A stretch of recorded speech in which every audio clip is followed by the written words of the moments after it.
Bookmark is made possible by our patrons and supporters. Please consider becoming a patron at patreon.com/bookofhours or join Rockfin at rockfin.com/bookofhours. You can also make a one-time donation with Cash App or use PayPal at paypal.me/bookofhours. Thank you.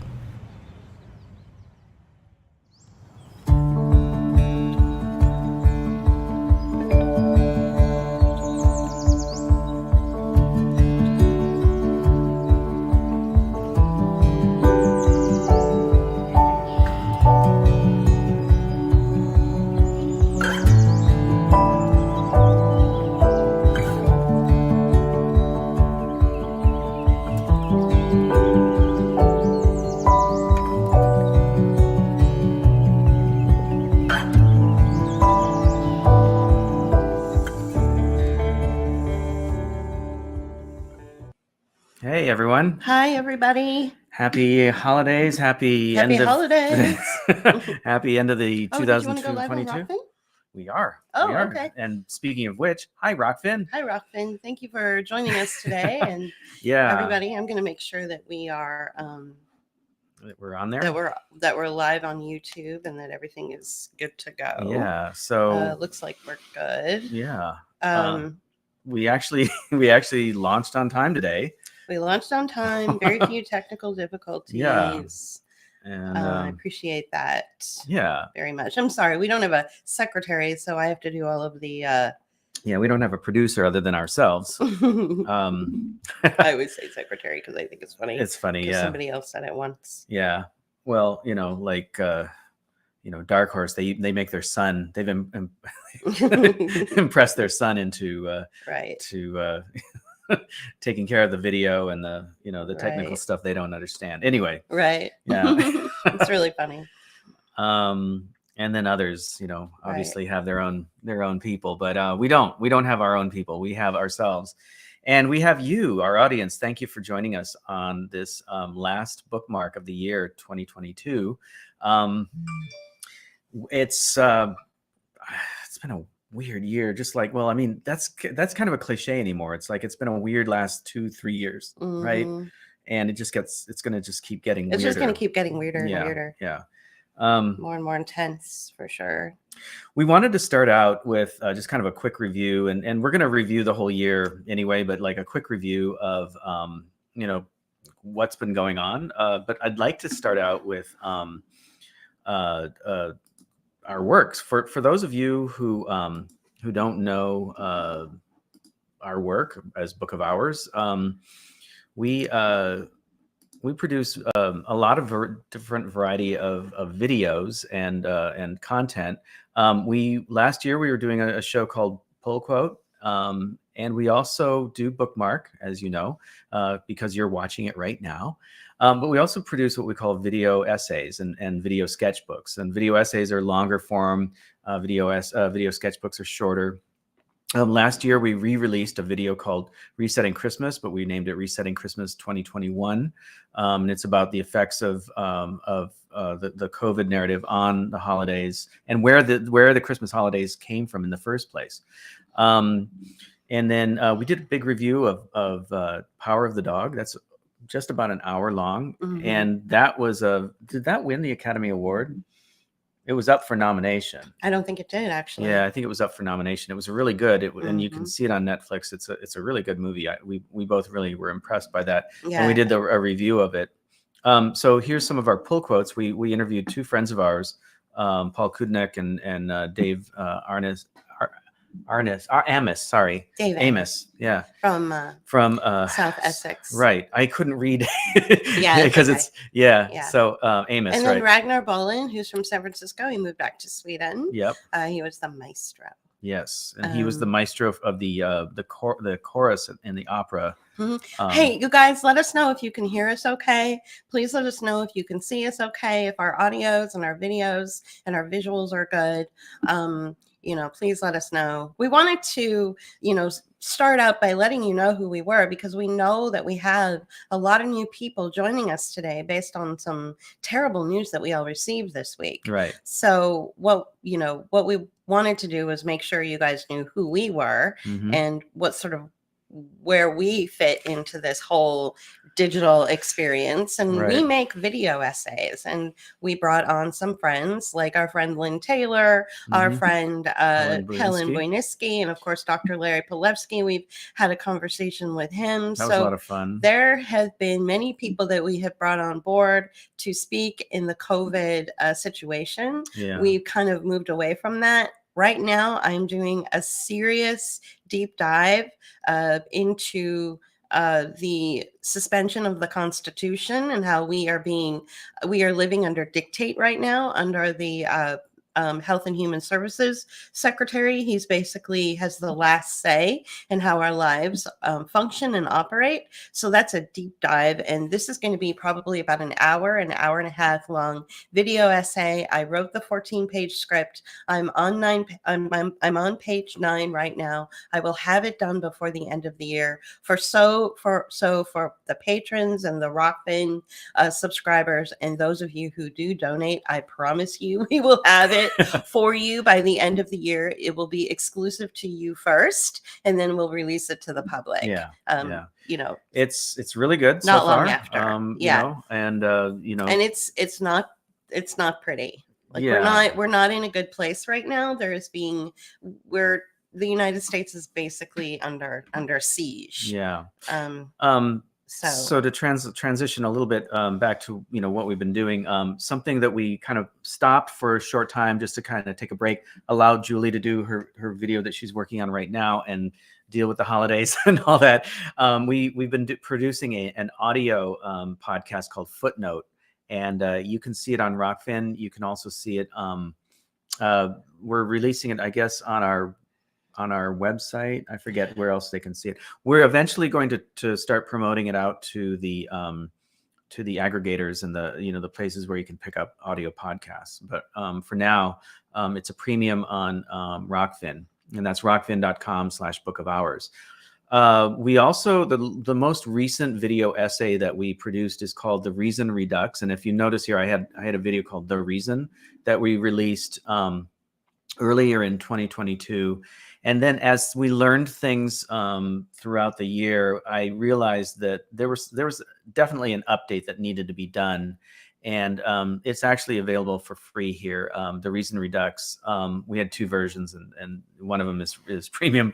Anyway, so you can watch this. It's about a 25-minute video. It's introspective, and it talks about the deaths and disability that's been going on. Right. So among the professional class. So insurance companies and the Society of Actuaries gathered data, which seemed really alarming to them. Typically people who are young and make good money don't file for disability benefits in the middle of their careers. Right. They typically don't do that. And so this was starting to raise alarm bells in the insurance industry. It was raising alarm bells with the Society of Actuaries. So someone who was formerly part of Wall Street, Edward Dowd, came forward with this information. And, we sort of come out of the corporate sector. So we found that this information was really valuable. So we put our talents together. This was mostly JP's idea. And he created this 25-minute video sketchbook or video essay about it. And so it's really creatively done, and it expresses it expresses the data. Because right now, when you look at something from the Society of Actuaries or from numbers people who work in numbers all the time, it can get kind of boring.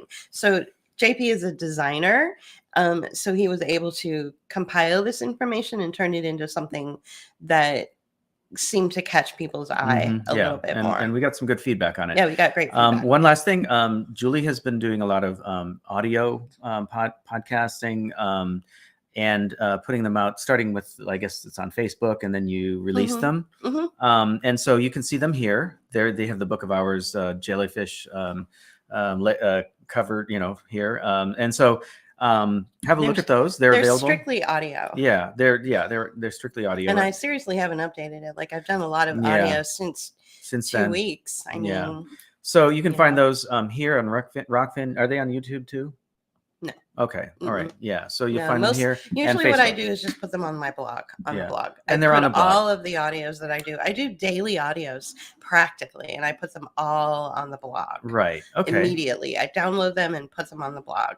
Well, So, let's show that real quick. Mhm. The blog is let me share that screen here real and quick. I want to thank everybody for joining today. I know that we have a lot of new visitors today. So we wanted to, again, I'm just repeating myself. We wanted to introduce ourselves. Some of you are coming here because of that piece that you're seeing right there. But if you go to the blog of ours, a banner page, the banner right there, go to blog. You will see all of the audios listed. So there you go. So yesterday I did one and I caught my toes on camera, so you can see my toes for a minute. So, but I had something to say about central bank digital currency, and I don't want to get too far off the subject. You can listen to that. It's not a very long audio, but it has to do with our understanding of central bank digital currency and what is needed in order to make it go. Yeah. Yeah.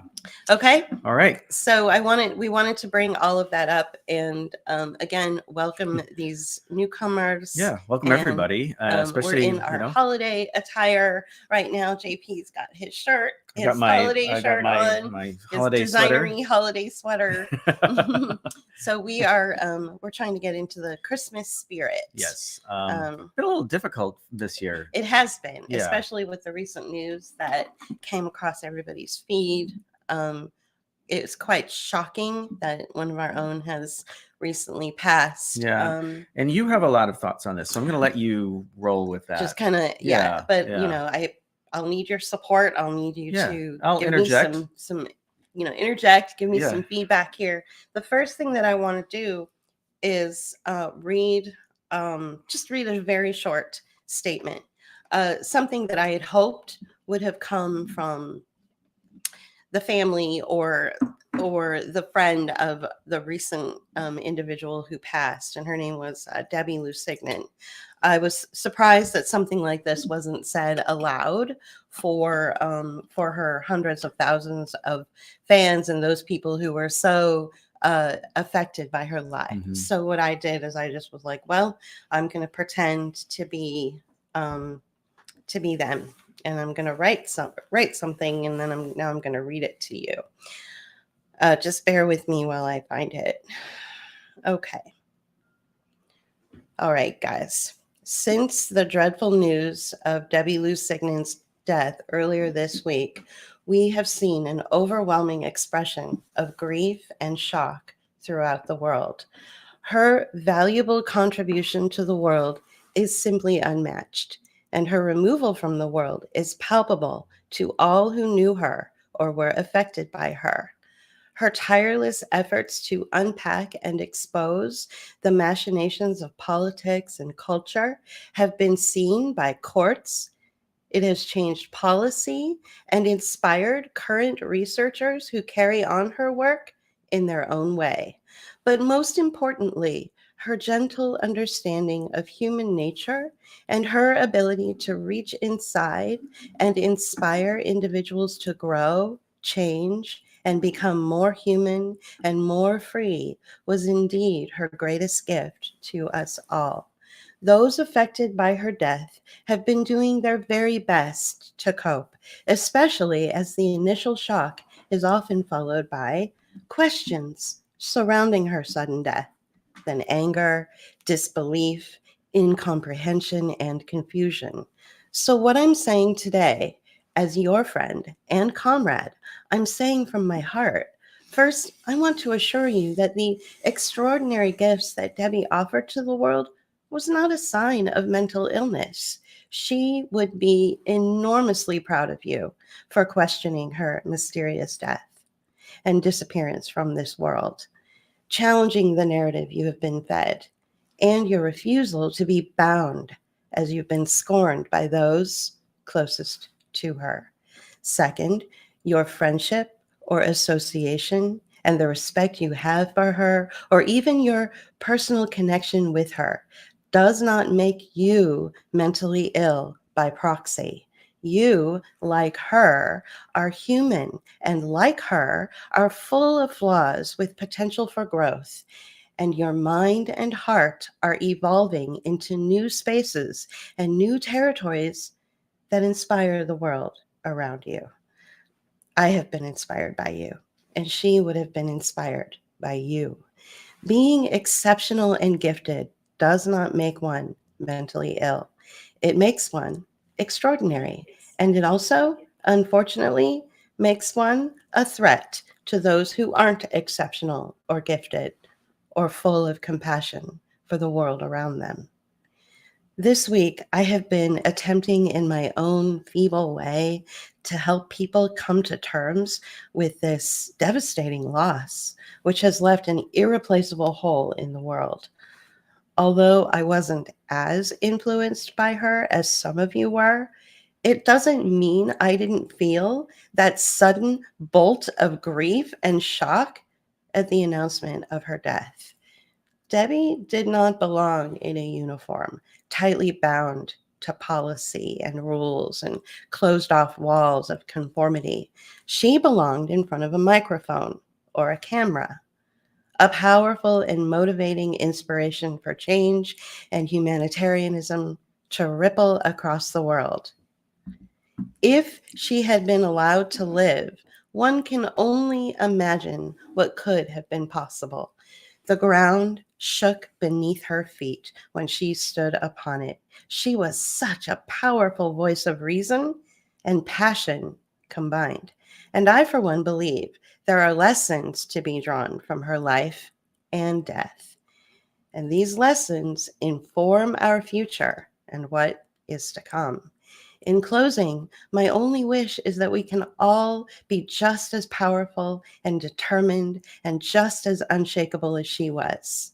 All my love and hope for a better future. Is our microphone on? After all that. Yeah, it is actually. Are you sure? Well, you can see the little icon is Okay, but is moving that there. is that the Samsung or the Yeah. Are you sure? Yeah, Can I you tell checked. me? Okay. I checked, but I'll show Okay. you for sure. Bad time to ask. Okay. No, not really. Not really. Okay. So we have some horrible spam going so on. I took care of that. Thank you. Yeah. But we also have some chats from Lori. Hi, Lori. Marjorie and Violet Lotus. Thank you. Hi, all. Thank you. Thank you so much. And I felt like I really wanted to say that so that I could move on into some important topics, because one of the things that I had described about this particular broadcast was how to empower yourself in the age of this war on the human. So I wanted to discuss how to empower yourself against something called moral injury, which is just a term that I learned today, how to protect your brilliance and your memory from being weaponized against you when you die by the very people who claim to love you the most. So one of the things, let's talk about moral injury. So it feels as though Go ahead. paring down someone's powerful digital activism and just reducing it down to, a mentally ill person died is a serious insult. It's an insult to all of you who are still reeling from the shock of her sudden death. And it's certainly an insult to her. Absolutely. So that's called a moral injury. And unfortunately, we are all under attack because this is a war on our moral position in life, which in the age of COVID, we've all made decisions about where we want to be in life, how we want to respond to medical tyranny, how we want to respond to the Health and Human Services Secretary. So to be attacked for our choices is a moral injury against us. So I want to thank the individual, especially Lori, for being there and kind of, helping me through this morning. Kind of go through your thoughts and give you some feedback on your piece, especially, right? And for that term that we'd never heard before. Right, exactly. Yeah. Laura, you said there was a typo. If you could let me know in the comment, and I will certainly fix that. So one of the ways I thought that, and I've been thinking about this for a long time. This isn't something that I just came up with today. This is something that I have been thinking about for probably for months, if not this entire few years that we've been creating these video essays. Is I think that if you're an individual that is, just a regular person, and you have a point that you want to make with your family, or you have a position that you're taking, my recommendation is to write out your own obituary. I know it seems a little oh, I see. Thank you, Laura, for explaining that. Okay. I see. Okay.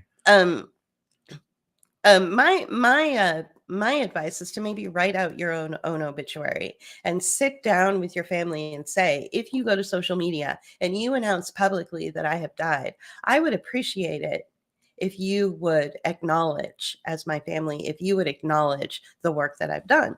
Mm-hmm. And, you were even saying to me, have it notarized, and maybe even get a lawyer involved and everything. Yeah. Well, I mean, I think that, all of us should have a living will, first of all. And that's something that I started a long time ago, before I even met you.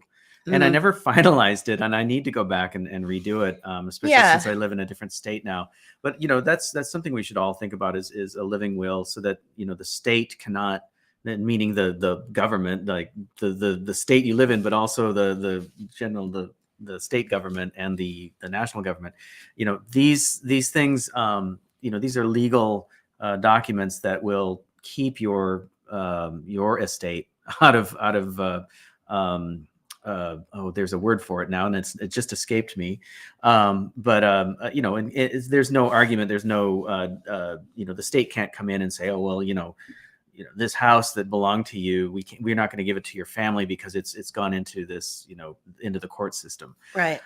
So these are things that, or whatever the possessions you have in your estate that you want to bequeath to other people, or even, whatever it is, go through it. And you may need to talk to a lawyer to help you with that. There are documents out there that you can download. Probate. Probate. Thank you. Thank you, Violet. Yes. Thank you. That was the word I was looking for. Like, I think nolopress.com has stuff like that. So I think that what we can learn from the Debbie Lusignan experience is that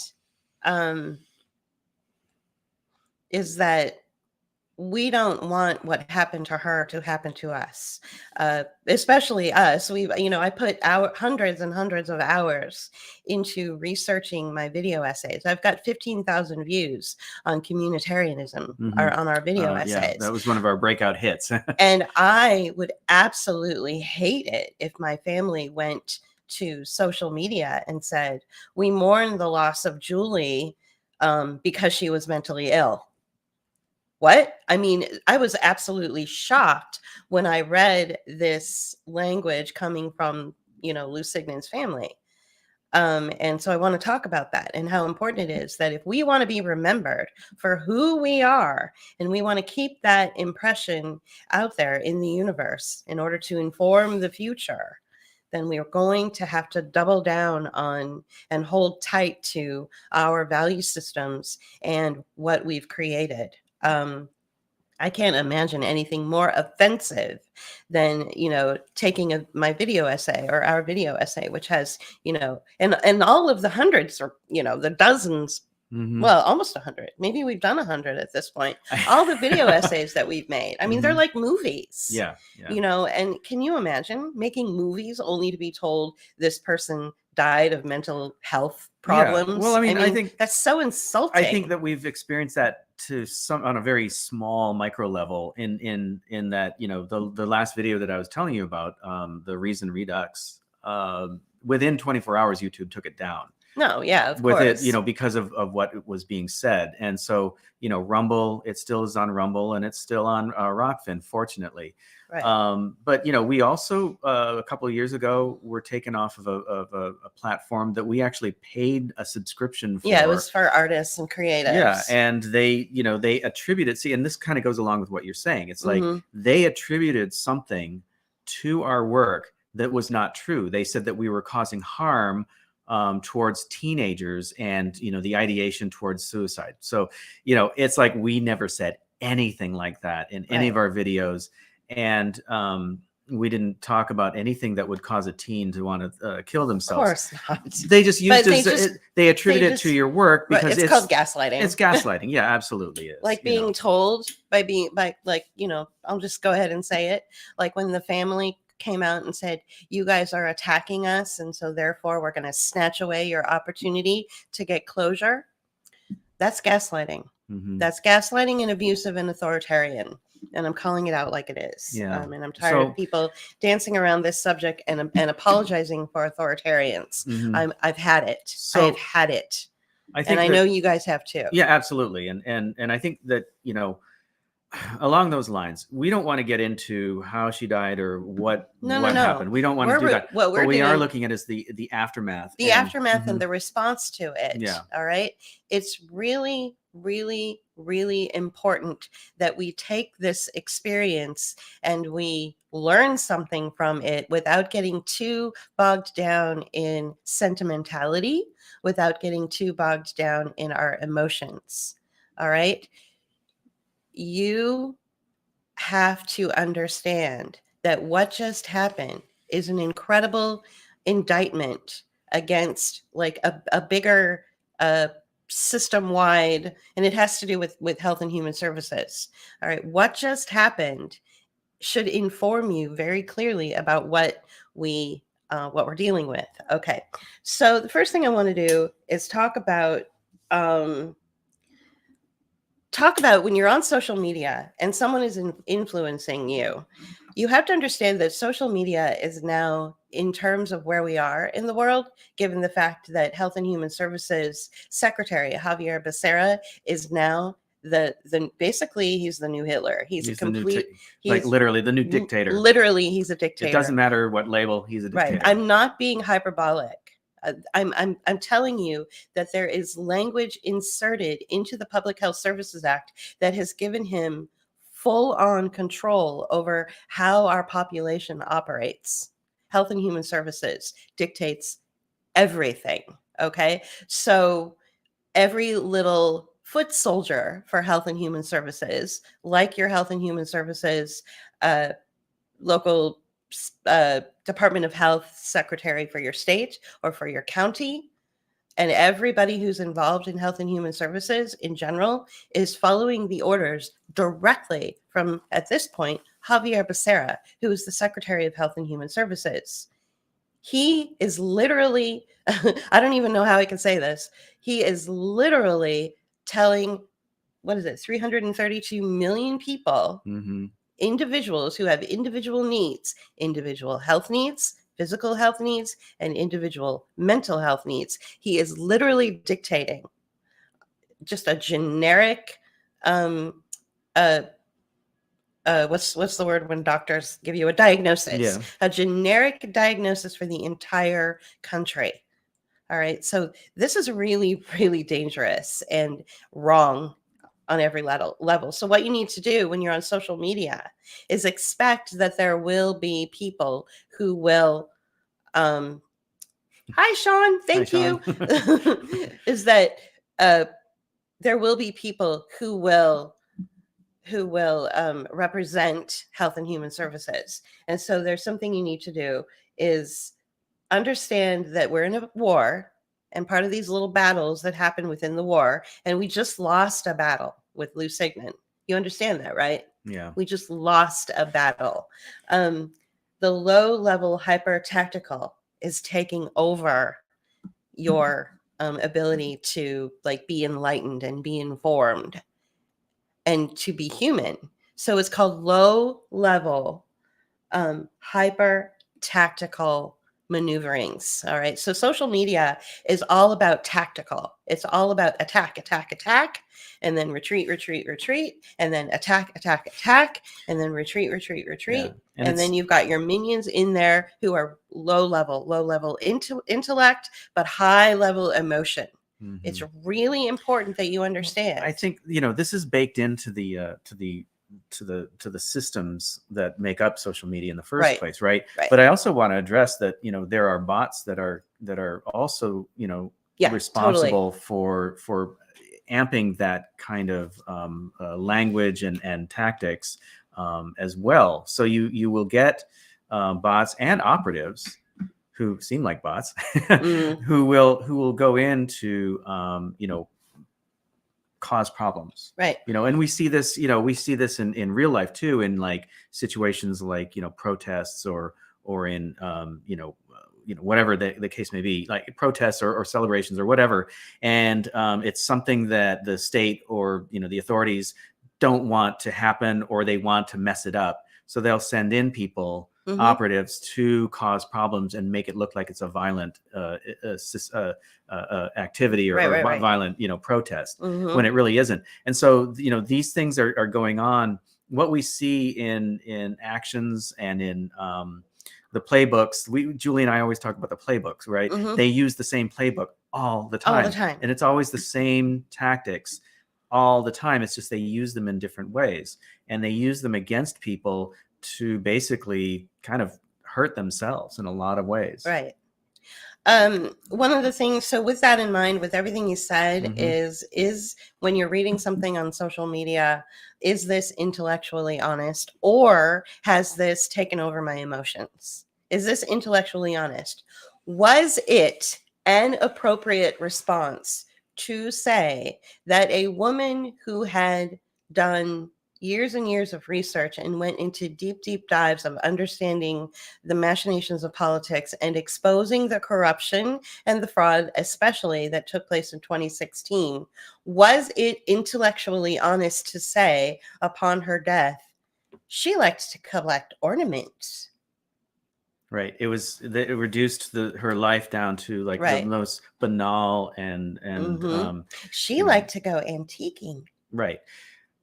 That's not intellectually honest. It isn't. That's what that's doing, is that's informing your child. And we all want to feel coddled and safe. All right. So I want to talk about, you know, I want to do a little bit of an armchair analysis and armchair psychology of the intellectual dishonesty that was presented as Debbie Lusignan. Her digital activism was a response to a caustic relationship with the family who simply wanted to label her mentally ill. All right. So Debbie Lusignan was incredibly engaging. She's like what I like to call a digital activist. She was on camera, engaging with people, talking to people, informing people, and she transferred her digital activism to on the ground activism, especially during the 2016 Democratic nomination in Philadelphia. Correct? We saw this happen. We were informed by her. We were emotionally moved by her, but we were also able to, you know, move into new places in our own intellect. She helped people start seeing things differently and thinking differently. Right. So, she was very much about thinking in a certain way in order, you know, following the logical line down, start at the top and work your way down, and not get distracted by a lot of noise on the outside, but be, you know, intellectually honest and use.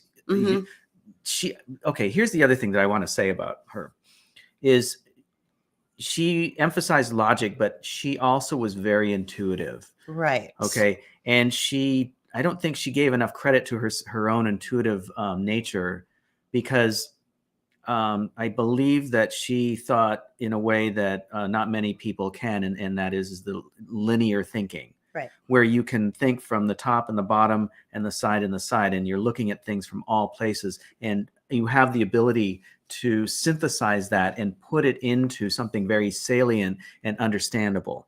Exactly. Okay. And I think that that's where she came from. She did her best to try to train other people, but she often apparently lost her patience with people. Yeah, I I lose think my patience you with do all people the time, too, right? all Yeah. the time. And I think Yeah. it's because, you know, people, like you said, they kind of spin out into the emotional Yeah. and the sentimental, and that's something that we also, you know, try to avoid. And Right. I think also, and I think like us, she was definitely not about hero worship. Right. Right. She wanted to stay away from that idea of like lifting somebody And up. having a sacred cow, as you like to call them. Right. Yeah, exactly. You know? Exactly. And you know, even though she herself was lifted up by a lot of people in that role, I think that's something that she would have not been happy with. Well, I mean, she disappeared off of social media, I think, for that very reason. I think that it was one of the reasons. Yeah, well, I mean, one of the reasons. I think it was very taxing on her. Right. And towards the end, I feel like she felt like, you know, she was, I think she was kind of feeling like she was spinning out, because it did appear to be, you know, and I'm talking about like around like 2018, like a couple of years after the election, around the time of the Las Vegas shootings and the California fires. She was really getting in depth with her research. And I think she was, I hate to use the word spinning out, because I don't really feel like that was it. No, I think she was burning out. She was burning. She was burning out, and she was frustrated with the response she was getting to what she was saying and trying to put the pieces together, because I don't think people understood what she was trying to say as much. And so I think that break that she took, because obviously she started coming back. And she was on her way to coming back. She was on her way to coming back. Now, one thing I want to do is I want to talk about what is it that makes a person so powerful and so influential on the digital landscape and then out into the real world. It's because there's something about them that you can relate to. So I have a question for you. I'll posit a question. Would she have been as popular if she had not been labeled by her family as a bipolar mentally ill person? Would she have been as popular?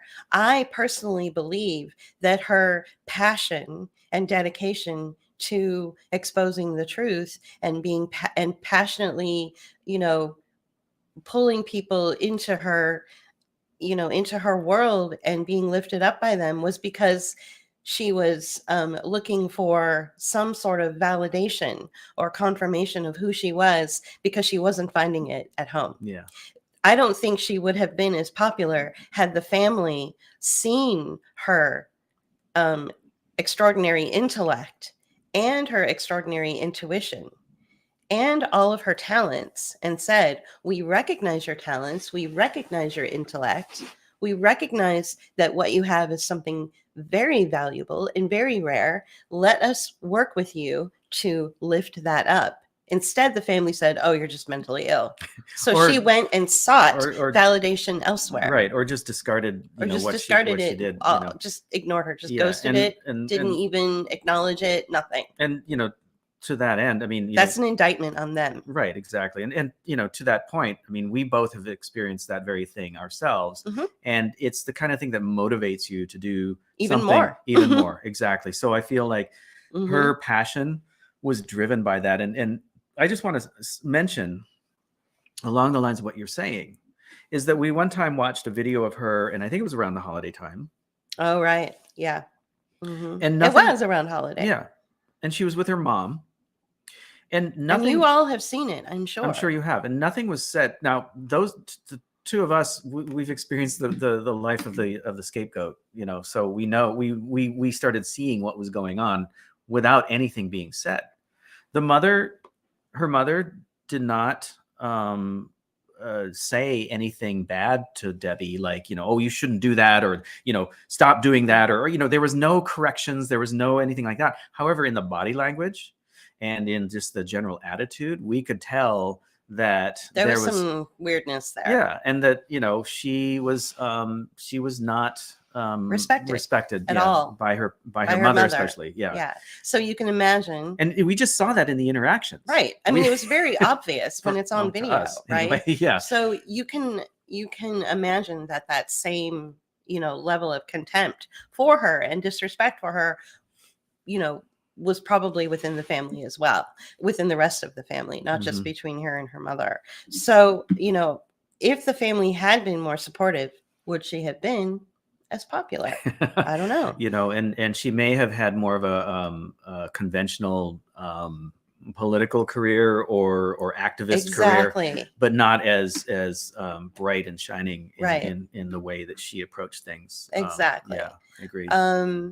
So I wanted to say that their behavior at first, I was like, okay, great. They have put out a Facebook post that said that everybody could come and attend a live stream of her funeral, of her memorial, and it was open to the public. And so I was relieved to see that the family was going to acknowledge all of the influence and work that she had done, and how hundreds of thousands of people on social media would get closure.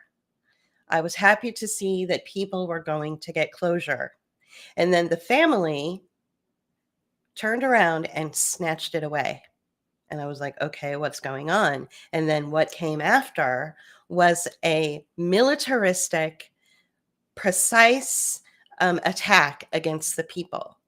Her fans and Her friends. fans, gaslighting them, telling them that they were harassing the family, which I don't know if they were or not, but it still felt like they were gaslighting. Well, when you have such a broad brush approach to, you know, yeah, and go on, and it felt like a military move because they all had the exact same post, right? And this is something that the military does: is they created a united front against the people. Well, not only that, but we often point this out, that when you see language that is the same phrasing, the same words, the same, you know, whatever it is, when you see the messaging that is identical in different situations and different contexts, but it's always saying the same thing. Messaging. It's always the same messaging. You know that that's propaganda. Right. And you know that the military is behind this propaganda. You do know that the military has handed all of the power over to Health and Human Services. They have written the script. So we are we are under siege right now. And so this is a war.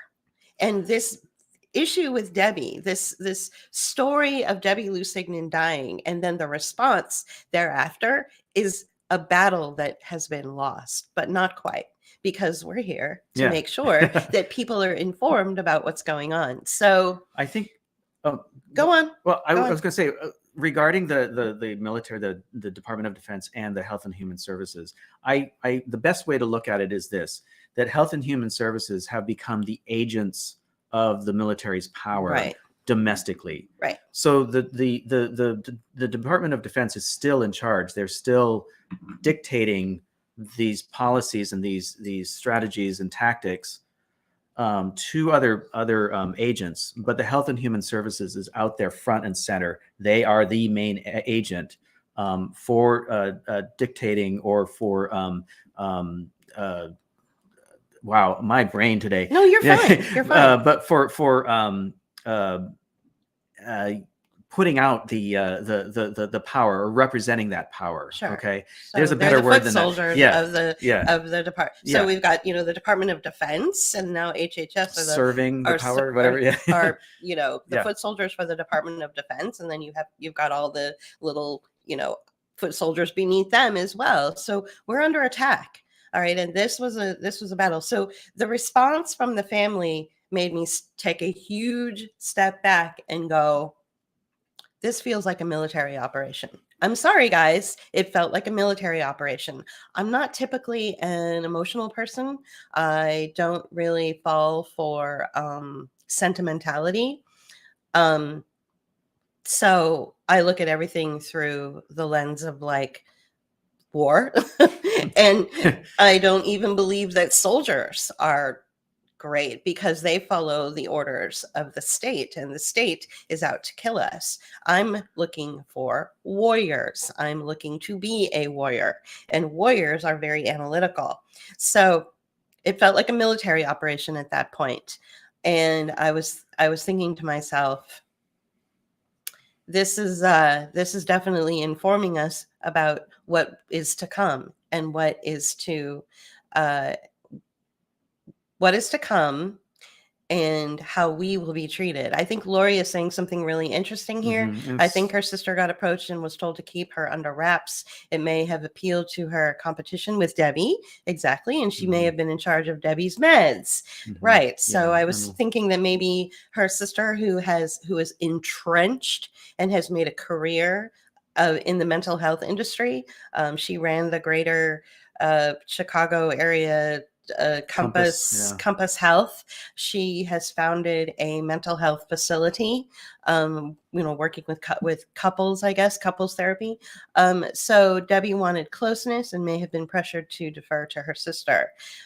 So there is that. Mhm. So we are allowed to speculate on this because the family made a crucial error. If they did not want to be under a microscope, if they did not want to have this armchair analysis of the situation, then they should have handled it much better. They should have been gracious. They should have opened up their hearts and minds to Debbie's fans, and we wouldn't even be having this conversation. But because they were militaristic, because they came together, locked arms, and shot the bullets out at Debbie's fans, and then what it seems to be, they instructed people who did attend Debbie's funeral or memorial or whatever it was yesterday, instructed them what they could say and what they couldn't say. It felt like a military action. And incidentally, one of those individuals who did attend her memorial yesterday wrote a Facebook post. Of course, it's private. I'm not going to belabor it. But my takeaway from his Facebook post about attending this was, oh, you have feelings about this situation? You have thoughts or questions? Don't worry about it. You're not important. That was the takeaway. Yeah, don't worry about it. Don't worry about it. You're not important. Yeah. Okay. And that is a classic authoritarian move. You are not allowed to feel. You are not allowed to question. You will follow our rules. You will follow our lead. At the kindest thing I could say regarding this and her family is that they were approached and told what to do in regard to, how this thing is handled. They're deplorable. But honestly, I don't know, because I just don't. But if that were the case, then I can understand what they did. They may have felt threatened, but I don't know. Maybe. I don't think that's the case personally. Personally, I don't. Yeah. There's a part of me that we could get into we could go down rabbit holes, and another person reached out to me last night and said, there's 5 different ways that we could look at her death. She could have gone underground. She could have taken her own life. Somebody could have tried to kill her. She could have changed her, she could be living in, the south of France. Who knows? Like, there's all these different analysis. That the point is that we're not allowed to know. Right. We're not allowed to ask questions. And there's an authoritarianism there, and it just makes me really, really like squeamish, and I don't want to trust them. Let's take a look at this, this lovey-dovey, sentimental, gooey, like depiction of her that her family wanted to put out there. She loved Christmas and antiquing. What does Christmas, and she also loved Halloween. So what does Christmas and Halloween, what are those 2 holidays? They're the most juvenile, the most, child-oriented. They're the most child-oriented. Right. And they're dripping with sentimentality. And something that you were saying about, the family getting together in these right. times, right? So Debbie only felt validated by the family, only felt that she was really seen and heard when they were decorating the Christmas tree. And so, as an armchair analysis without a psychology degree, as like it's probably a good thing. I don't know anything about this, but I'm just armchair analyzing. As a side note, one time I was dating someone and he said, you really shouldn't go around armchair analyzing people. And I said, well, how am I supposed to know how the world operates and what's going on around me? So I broke up with him. Julie, you should really stop that. No. So I broke up with him. So My armchair analysis of her fixation with Christmas and Halloween is that she wanted to go back to that place where her family treasured her, because she did not feel treasured or supported or even validated it at any other time. This idea of the whole antiquing thing, these are people who tend to hold on to the past and can't move forward in the future. Debbie was part of the future. She had informed us of what was to come in the future. She was practically psychic in that way, correct?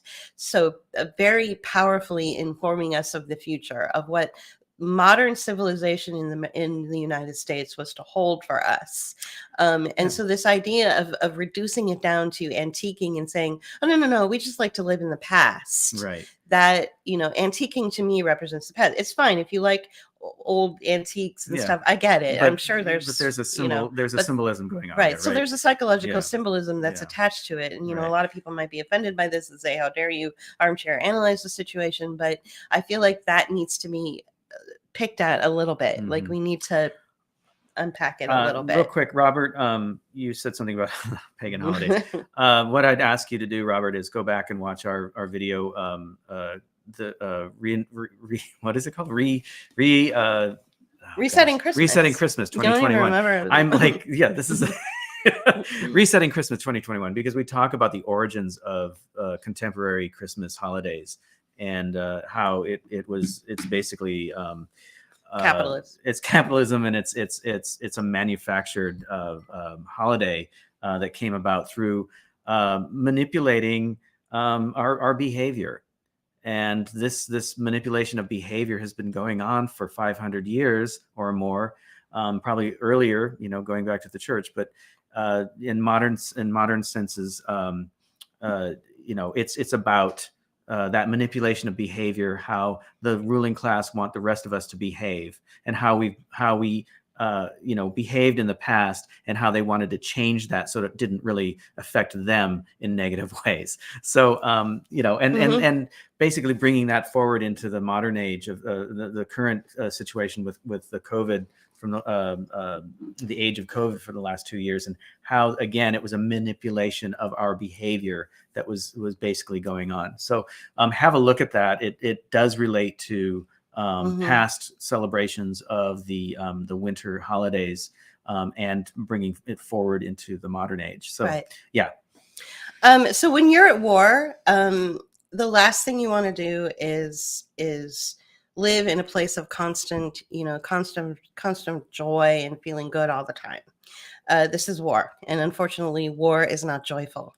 And it's, someone says my armchair analysis of her is way off. She was joyful about Christmas and Halloween. Well, she might have been. Sure, everybody wants to Sure. return back to their childhood, Well, and live in their childhood. And who doesn't? We've decorated our house too, and we buy an ornament every year. I bought a hedgehog for some reason this year. Right, a hedgehog. Yeah, a hedgehog. Yeah, right. Yeah. Well, and we love to set up for Halloween and all that. I mean, we're not saying that that's wrong, but I'm saying that in this particular case, which is a very special case, we are talking about a woman who, it seems, based on their own family's behavior, it seems was denied who she was and could never be validated. And so she found extreme joy in places where she was validated, and those childlike, safe memories with her family could be represented through those two holidays. Right. And then also to reduce her personality and who she was, the breadth of who she was, down to, she liked Christmas and Halloween. Yeah. That's a very reductive way of looking at a person's life, because her life was much more rich than that. And we're not saying that she wasn't joyful and she didn't appreciate these things. Elaine, it's funny that you say Debbie had a hedgehog, because I actually turned to JP the other day and I was like, why am I obsessed with hedgehogs? I even said, can we get a hedgehog? And he was like, where is this coming from? And I'm like, I don't know. I can't stop thinking about hedgehogs. And well, you had a dream about one, right? And I had a dream. I wanted to get one. And he's like, yeah, but the cat will probably torture it. I don't think it's a good idea. And he's trying to talk some sense into me. And I found a hedgehog ornament, at the local Christmas market. And I kept going back to it, and I was like, you know what?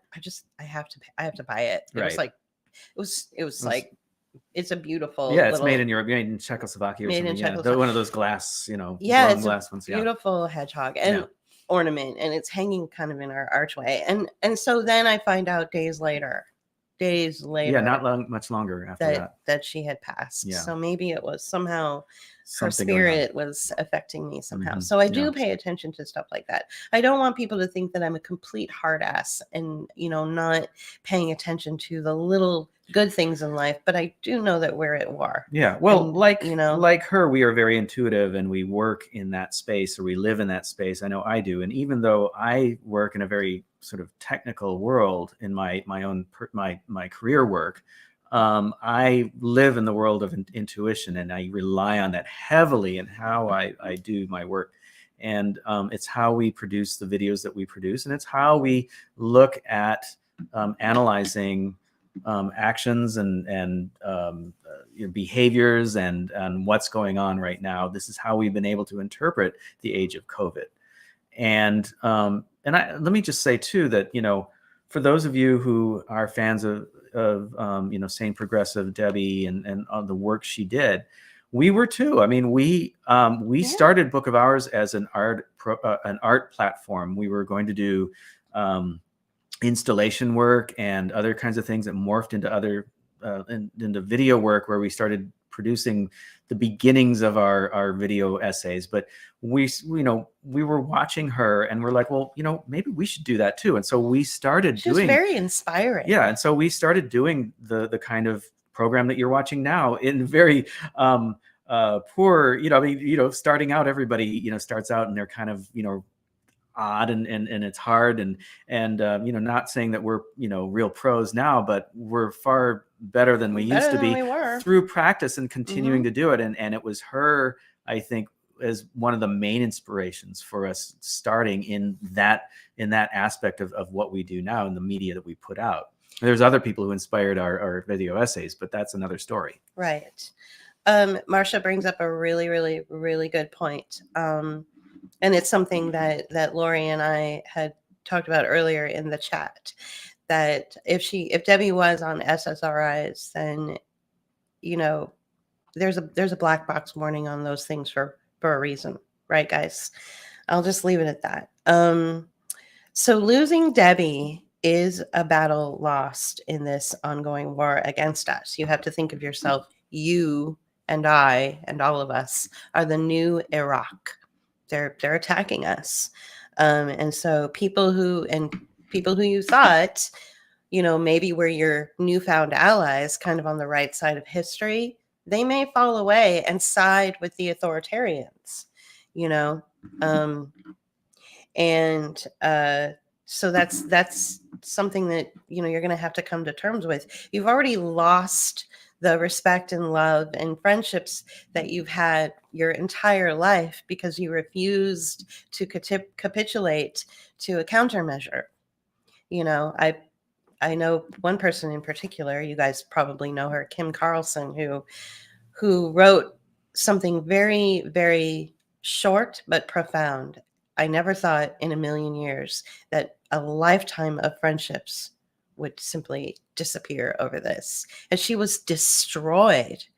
And it just broke my heart. So imagine that's going to keep happening.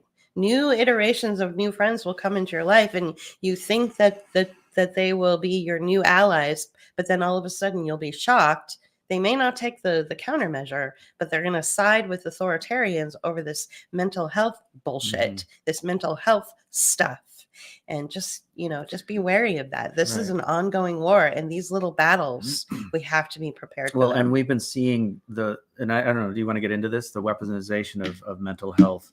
Yeah, I mean, it's definitely part of the next talking point. Right, and especially over the last few years. I mean, before COVID happened, a couple of years or a year before it happened, we started seeing language out there where, it was like, now if your friends are not feeling well, check in with them and make sure that they're doing okay, and that, make sure they're good, and that, they're not going to, take their lives and all that, or whatever the case. If they're feeling depressed, make sure you check in with them and help them, and like basically snitch on them and tell the authorities that this person isn't feeling well. And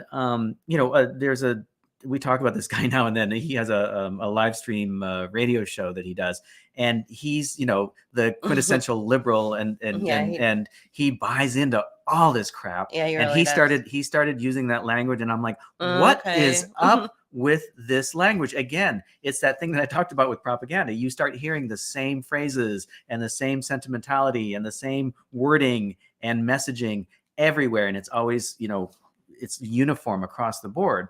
And it's like this, it felt really weird, and I kept calling it out, and I didn't understand why it was being brought up. Well, it's because it was that foreshadowing, that balloon that they wanted to send out there to get people starting to think about these things, because now they're starting to bring it back, and they're starting to use it as a way of outing people who are against the mainstream narratives, against the narrative of what's behind COVID, against anything that maybe the state or those who want to hurt us, waging war on us, the Department of Defense, all these activists or actors and players. If you're against what they're trying to do to us, then they can easily come along and start labeling and applying that label of mental health to you. And I believe that that's what happened with Lusignan. Yes, exactly. And we're seeing evidence of, like, for instance, when we first moved to Pittsburgh, we tried we helped to inspire an art walk. Okay. And there was one person in our neighborhood. And there was one person in particular that I really appreciated. She makes glass jewelry. She's very talented. And she is part of that whole sort of this thing that I see is happening in Pittsburgh, where it's if you're involved in art or any kind of artisan work or anything like that, you're somehow attached to mental health issues. It's really weird here. I mean, in San Francisco, if you're an artist or an artisan, it's because you have rich parents, or you've got, or you're really broke, or you know what I mean. And if you're anybody, it's because you've got all these degrees behind your name, and you travel the world, and you can afford to be an artist and live like that. But in Pittsburgh, since there's no money here and everyone's super poor in Pittsburgh, it's all like, oh, I'm bipolar, or I have anxiety issues. So my art can get out there under the lens of and through the filter of being mentally ill. So again, it's that sort of like identity politics, but kind of filtered in a different way. Gross. Yeah. I mean, I know that, Elaine said something earlier, that the stigmatization of mental health has been around since the beginning of time. But I think what we're seeing is how, like, if you want to be anything or do anything in life, like, you have to say that you're somehow mentally ill so that you can be funded. The kids, that are in our local neighborhood, we live in a neighborhood of deep poverty. I mean, there's our neighbors wear ankle monitors. They're former, prison inmates. Well, on a regular basis, if we're on the bus coming back from downtown, there's generally 9 times out of 10, there's somebody coming back who just got released from prison. Yeah.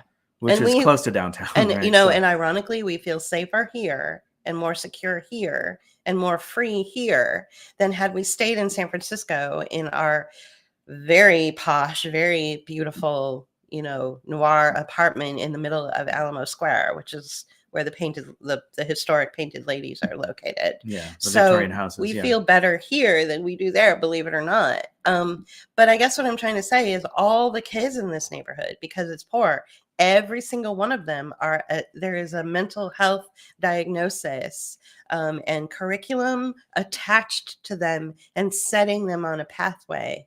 And so that's how they will be. That's how they'll be able to get work in the future. That's how they'll be able to get funding for housing, anything like that, because they'll have this mental health, this sort of system-wide, government-backed, HHS-backed mental health programming in part of their curriculum. Okay, I'm going to excuse myself for a moment because we have a we have a kitty who's whining at the Mhm. door, and I think she needs to, you know what, go So, outside. Yeah. So I really want to thank you guys for joining us. Watch for an all-out campaign about suicide hotlines. That's interesting. Easy way to hook you into the psychiatric system for treatment as a sacrificial lamb. I think I'm seeing that with the children in my area, actually, and it's very chilling to see. Look into SEL, which they're doing to public school students. Okay, constantly probing into their emotional state. Well, that's exactly what we have going on in this local area we live. We live in the Pittsburgh, Pennsylvania area, pestering them with endless surveys and then compelling data on them. Mhm. Exactly. Mhm. So it's all a money-making profit Right. to Right. um So what we're seeing is the financialization of everyone and everything. This is how money is being made now. mhm. We are no longer a consumer society. I mean, even though that still exists, money is being made through financializing us in various ways, like anything from debt, and this upsurge in offerings of personal loans and credit cards, and financializing us through various debt products, education, Mhm. medicine, Mhm. and there was another one that I identified recently, Julie, but I can't remember what it was. But these are occurring in all aspects of our lives, and other things that are being taken away. As other things are being taken away, these things are being amped up. And we've talked about this, like in our video, lifelong learning, Mhm.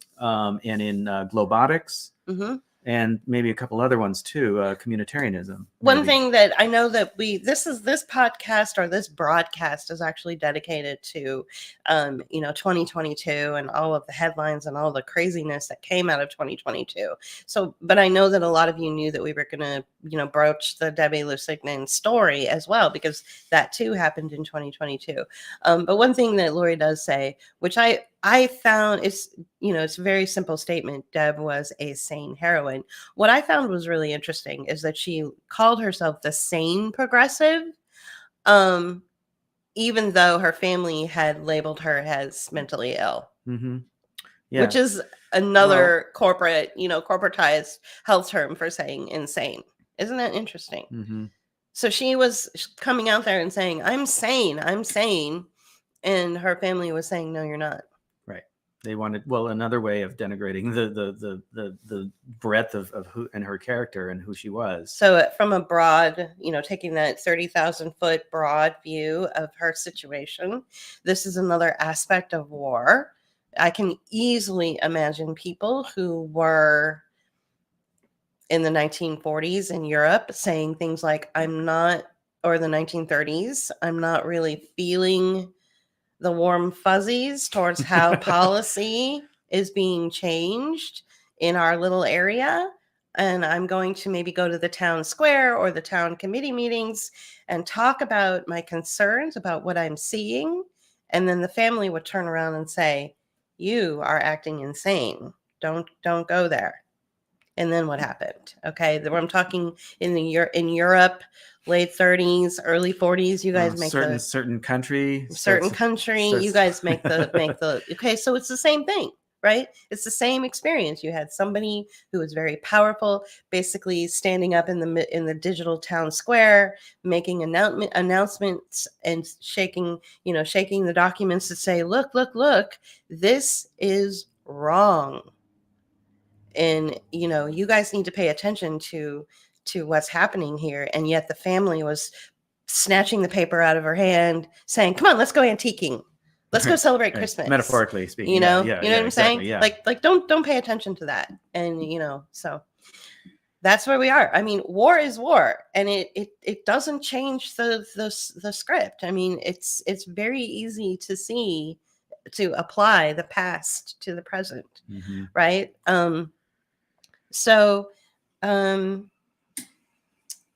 So let's see, what else do we want to talk about? I think one of the things I've noticed in 2020 broadly, and this is, or in 2022, I should say, broadly, and this applies to, people who have, fallen deep into the countermeasure narratives and fallen into the virus narratives and all that stuff.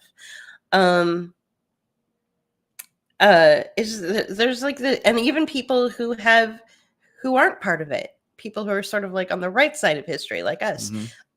And There's those of us watching. there's all this denialism going on. Mhm. There's denial of how much how you grew up informs like how you are going to be as an adult, and how you were treated by, your family or your parents informs how you will be as an adult. There's like, people don't want to look at that. They just want to have blinders on and be in denial about abuse and trauma, and how abuse and trauma informs our body how to behave, and informs our emotions, Well, and I think that and how we react to things. Yeah, that gets into what I was talking about before, like the body language, right? So Mhm. we were watching that video and we see the body language, Mhm. and that trauma, it stays there. It's there, So you have people who are on the wrong side of history that are in denial about, obviously about the government wanting to murder them Right. and Yeah. and kill them Right. and kill them Well, off, or at least I think even people who are on the right side of history are having a lot of trouble with the idea that the state is basically at war with the citizens of the country, and that they don't want to hear we it. are now the subject to attack. We are now the brown country that that the United States has been bombing into the Stone Age for the last 100 years or whatever. Exactly. And so I feel like my takeaway with 2022, what if I could sum it up with one word, is denialism. Like, everyone's in denial about data, like data that has been presented, which he did that video essay about, called The Reason Redux. I mean, we have evidence, we have proof that the bodies have piled up because of taking the countermeasure. I mean, all you have to do is look at the timing of everything. And there are people, even on the right side of history, that are in denial about that fact. Well, and I think, this also plays into some propaganda I've noticed going on pretty much lately. And I meant to bring it up here. Hi, Josette. Nice to see you. Hi, Josette. One of our very first followers, actually. Yeah. And that was, I saw a tweet this week, and this person was basically repeating a story, or retweeting a story that they saw about hospitals being filled up with car accident victims, or car collisions on the highways are happening more and more often because of the unvaccinated. And now there was no real logic or explanation as to why that was the case. And yet this idea, they're taking what is actually in reality true, that the vaccinated are the ones that are actually causing a lot of traffic incidents and collisions, and there's injuries being taking place as a result. Either they're passing out at the wheel, or they're not thinking right because their brain has been messed up by the inoculation.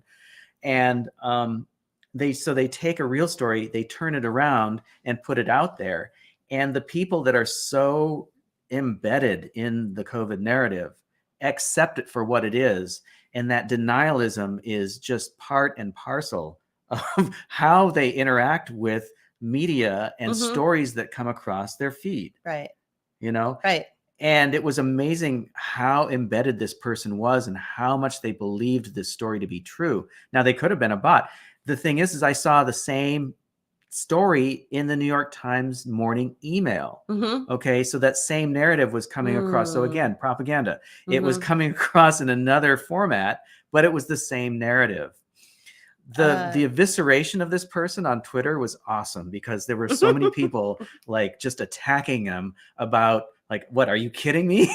This is crazy. Right. Yeah, absolutely. Yeah. That's so amazing. so I think that deflection. Yeah. So it's deflect. Yeah, that is deflection. Deflect. Yeah, but I think Yeah. that that is also allows people to deny what it is they may actually be feeling. When we saw this early on in the COVID world, where we belong to a food co-op that's in Pittsburgh, and they had their organic Everything's foods, and they organic. had their holistic health aisle with all the vitamins and all the homeopathic remedies and all the other things that were out there, and yet they bought into the COVID thing so hard. Before they started requiring everybody to wear a mask, we were in line. They were making people like social distance. And because it was a small store, we had to stand outside and wait for a number of people to leave before we could go in. Oh. And this woman was standing in line in front of us, 6 feet ahead of us, wearing a mask and giving us hard looks, man. She was just appalled that we didn't cover our faces, and it was weird, man. Yeah, and she was younger, and so this is our future. Yeah, exactly. God help us. So the weirdness around, like, these are the very same people who were just like, not for allopathic medicine, but bought into allopathic medicine and the narrative around COVID really, really hard. And it was just a weird transformation, and the denying of like their past ideas of what health and healthcare were, right, completely got changed on their head. They just got turned completely. That's because we're occupied by sinister actors, right?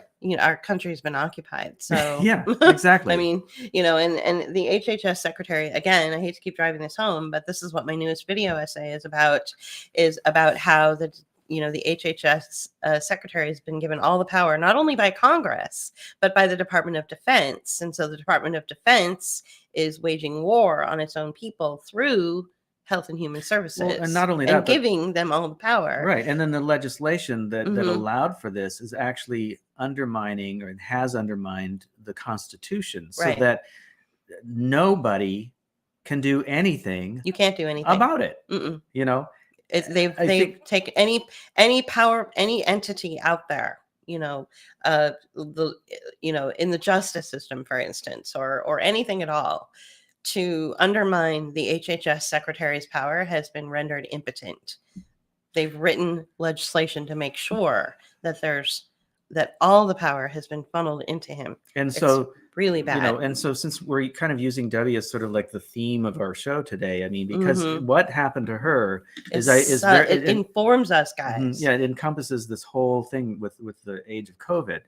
And as we spoke about before, with the idea that mental health has been weaponized and it can be used against you through labeling.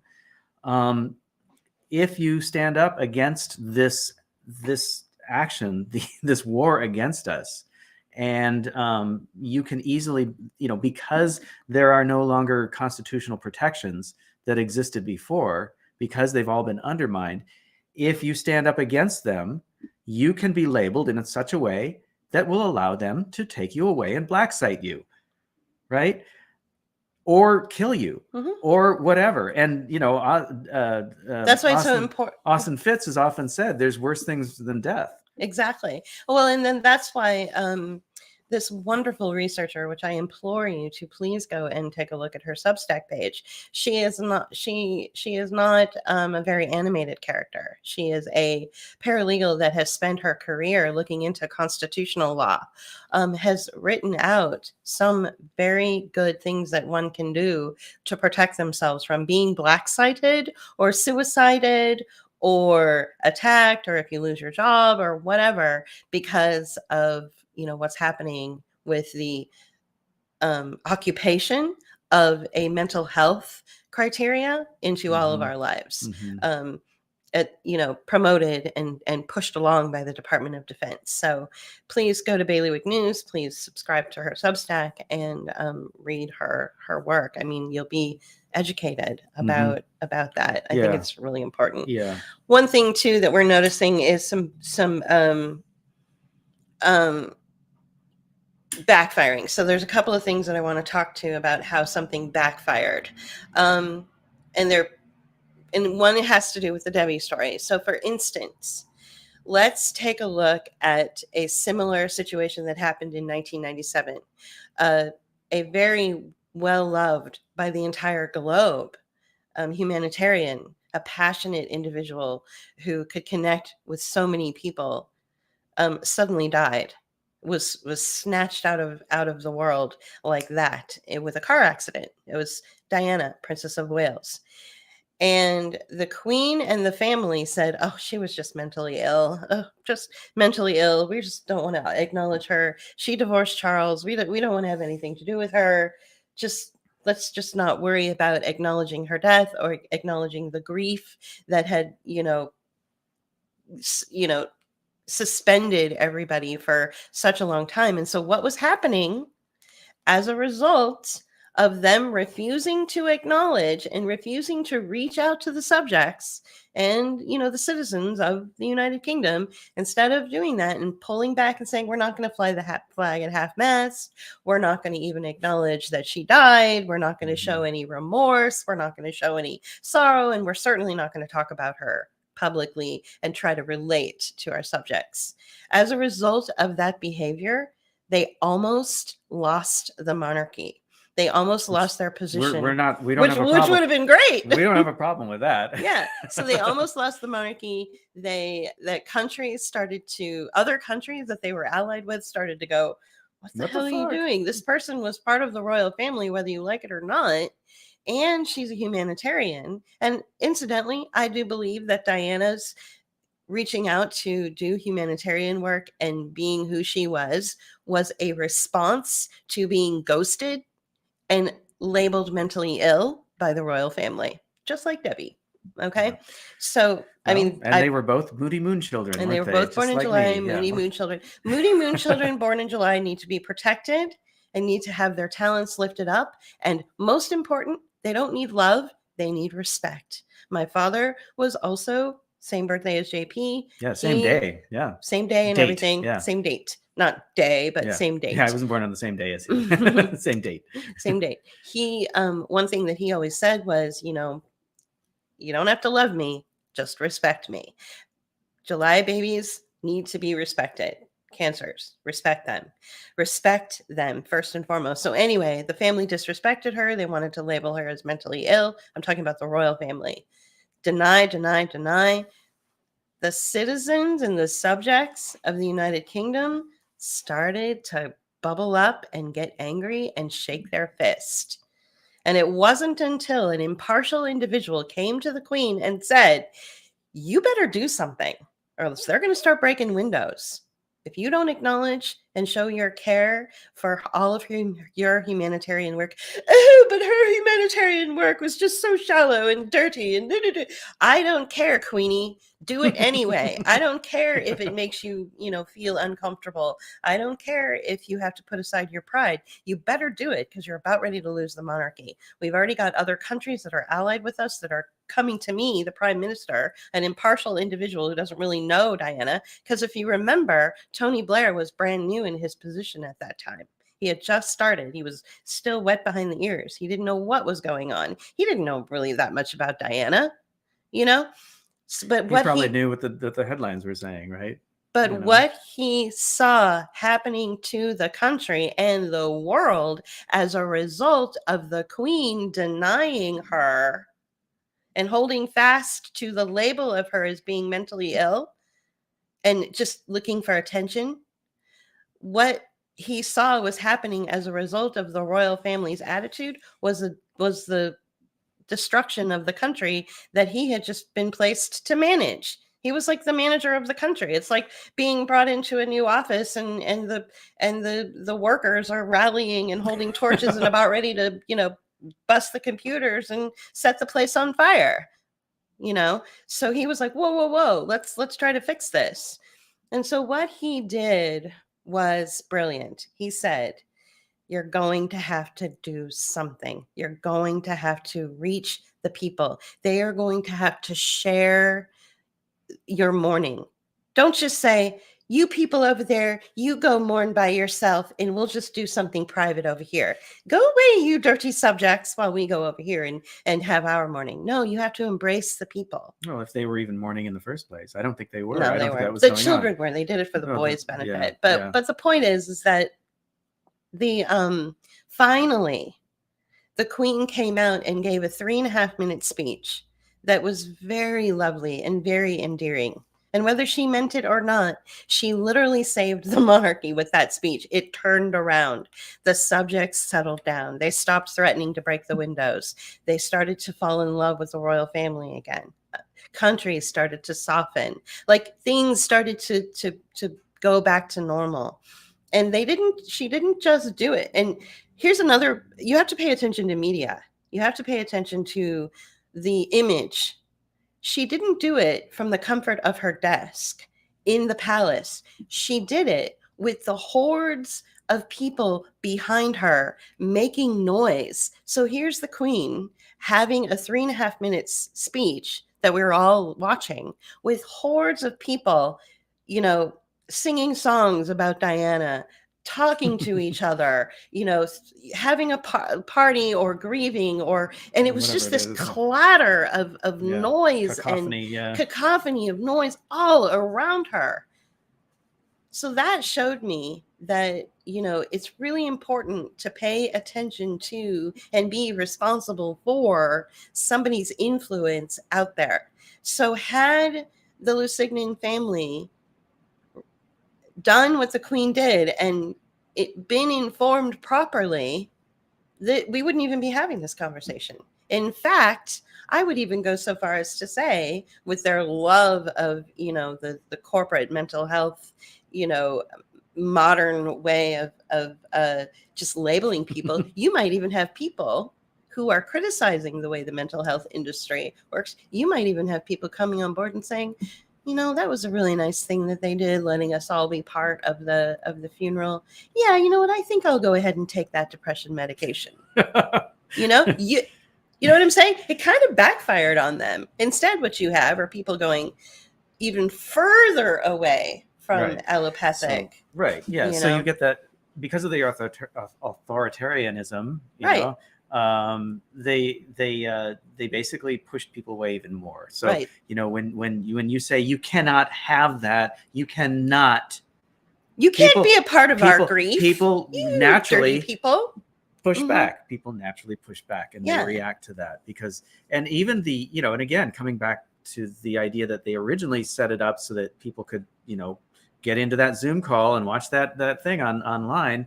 They took that away too, and if apparently there was even some ineptitude on the part of whoever was putting it together for the folks that were actually allowed to watch it. The privilege to allow it almost to didn't mourn. It almost didn't happen according to Tatsu. He helped save the day, but that's his story. So anyway, but I guess the point I'm trying to make is that we've seen this before. We've seen this authoritarian behavior before. We've seen this, marginalizing people before. You have to. This is going to be hard for people to hear, but the Lusignans look at you as mentally ill by proxy. That's why when I read, that you mean not Debbie, but the family. Right. Yeah, the family. Yeah. The Lusignans, the family, whatever they are, the family look at you as her adoring fans, as her, as the love of her intellect and the love of her passion. They look at you as mentally ill by proxy. Right. That's why I came out front, at the beginning of this podcast and said, it's really important that that you're not, because that's how they feel about you. And that is, and this, but it needs to be said out loud. So that's sort of how it backfired. They handled it all wrong. Now, another backfiring, which has nothing to do with this story, another backfiring is the COVID bucks in our own city. The COVID bucks? Yeah, tell me what you're thinking. I'm not following. You mean Okay, like, well, San Francisco right now, which is the city where we're oh, from. I see what you're saying. Okay, Right. yeah, the funding that went along with the Right. with the COVID. So they are in a $728 million deficit right now as a result of this entire fraud. And they don't have any COVID bucks left anymore. They don't Right. have any CARES Act funding anymore to keep Right. them afloat. Right. And so more jobs are going away. Mhm. There's going to be, serious changes in the budget. Mhm. And the mayor, London Breed, tweeted all of this out, and I was like reading all of the changes that are going to be made in San Francisco as a result. And so I think because San Francisco was the first city to announce, like a lockdown and all this stuff, Yeah. I have a feeling you're going to see it in your area too. That's why I'm saying this, is that you're going to see it backfire. And you've been seeing it backfire in general. But on a financial level, Yeah. it's happening. Pittsburgh was already sort of hollowed out, and so Yeah. it was already kind of like experiencing that downturn. So it didn't seem as radical, but we are seeing a lot more homeless people in Pittsburgh now. Yeah. But I think the downtown San Francisco, we almost were going to play a video. Oh yeah, we forgot to get that up there, but That's basically, yeah, it doesn't matter. You don't need to see it to understand that. Downtown San Francisco is a dead zone right now in the height of the Christmas season. One of the biggest flagship stores that were downtown, Crate and Barrel, closed last year, and it was a big store, and it was a popular location, and it was right in the Union Square area. All the office buildings that are in the financial district, just about all of them have, they're starting to bring some employees back, but a lot of people, they've just basically closed their office. Right. They're gone. Right. And it's a ghost town down there. Yeah. So this is the backfiring of. So all that tax base has just basically gone away. Yeah, the tax base split. They lived on CARES Act money, which is basically fraudulent money. So it's really backfiring on them. And so maybe that's another term that would really describe 2022 is backfire. Yeah. Well, and when we lived in San Francisco before the mayor, London Breed, what became the mayor, she was the supervisor for the district we lived in, and we came across her several times in different different events and things like that, and it was always like, oh, did somebody open a window? It's really cold. Yeah. Did all of the joy of life just get sucked out of my soul, right out of the room? Yeah. How did that happen? Yeah. She was a walking negative. Yeah. So Poor anyway, thing. yeah, she had so much potential to be a nice person. I saw it in her, but it was stamped out of her because of corporate influence. Well, and the image that she had to. And corporate political influence. I mean, she was basically groomed to be a Hillary surrogate. Totally. And as far as Lori, as far as Jimmy Dore acknowledging her life, when I tweeted at him and said, "Yo, I'm sorry to be the bearer of bad news, but it looks like, Debbie has passed." The first thing he said to me was, "How did she die?" And I said, "Well, according to the family, she died of mental illness."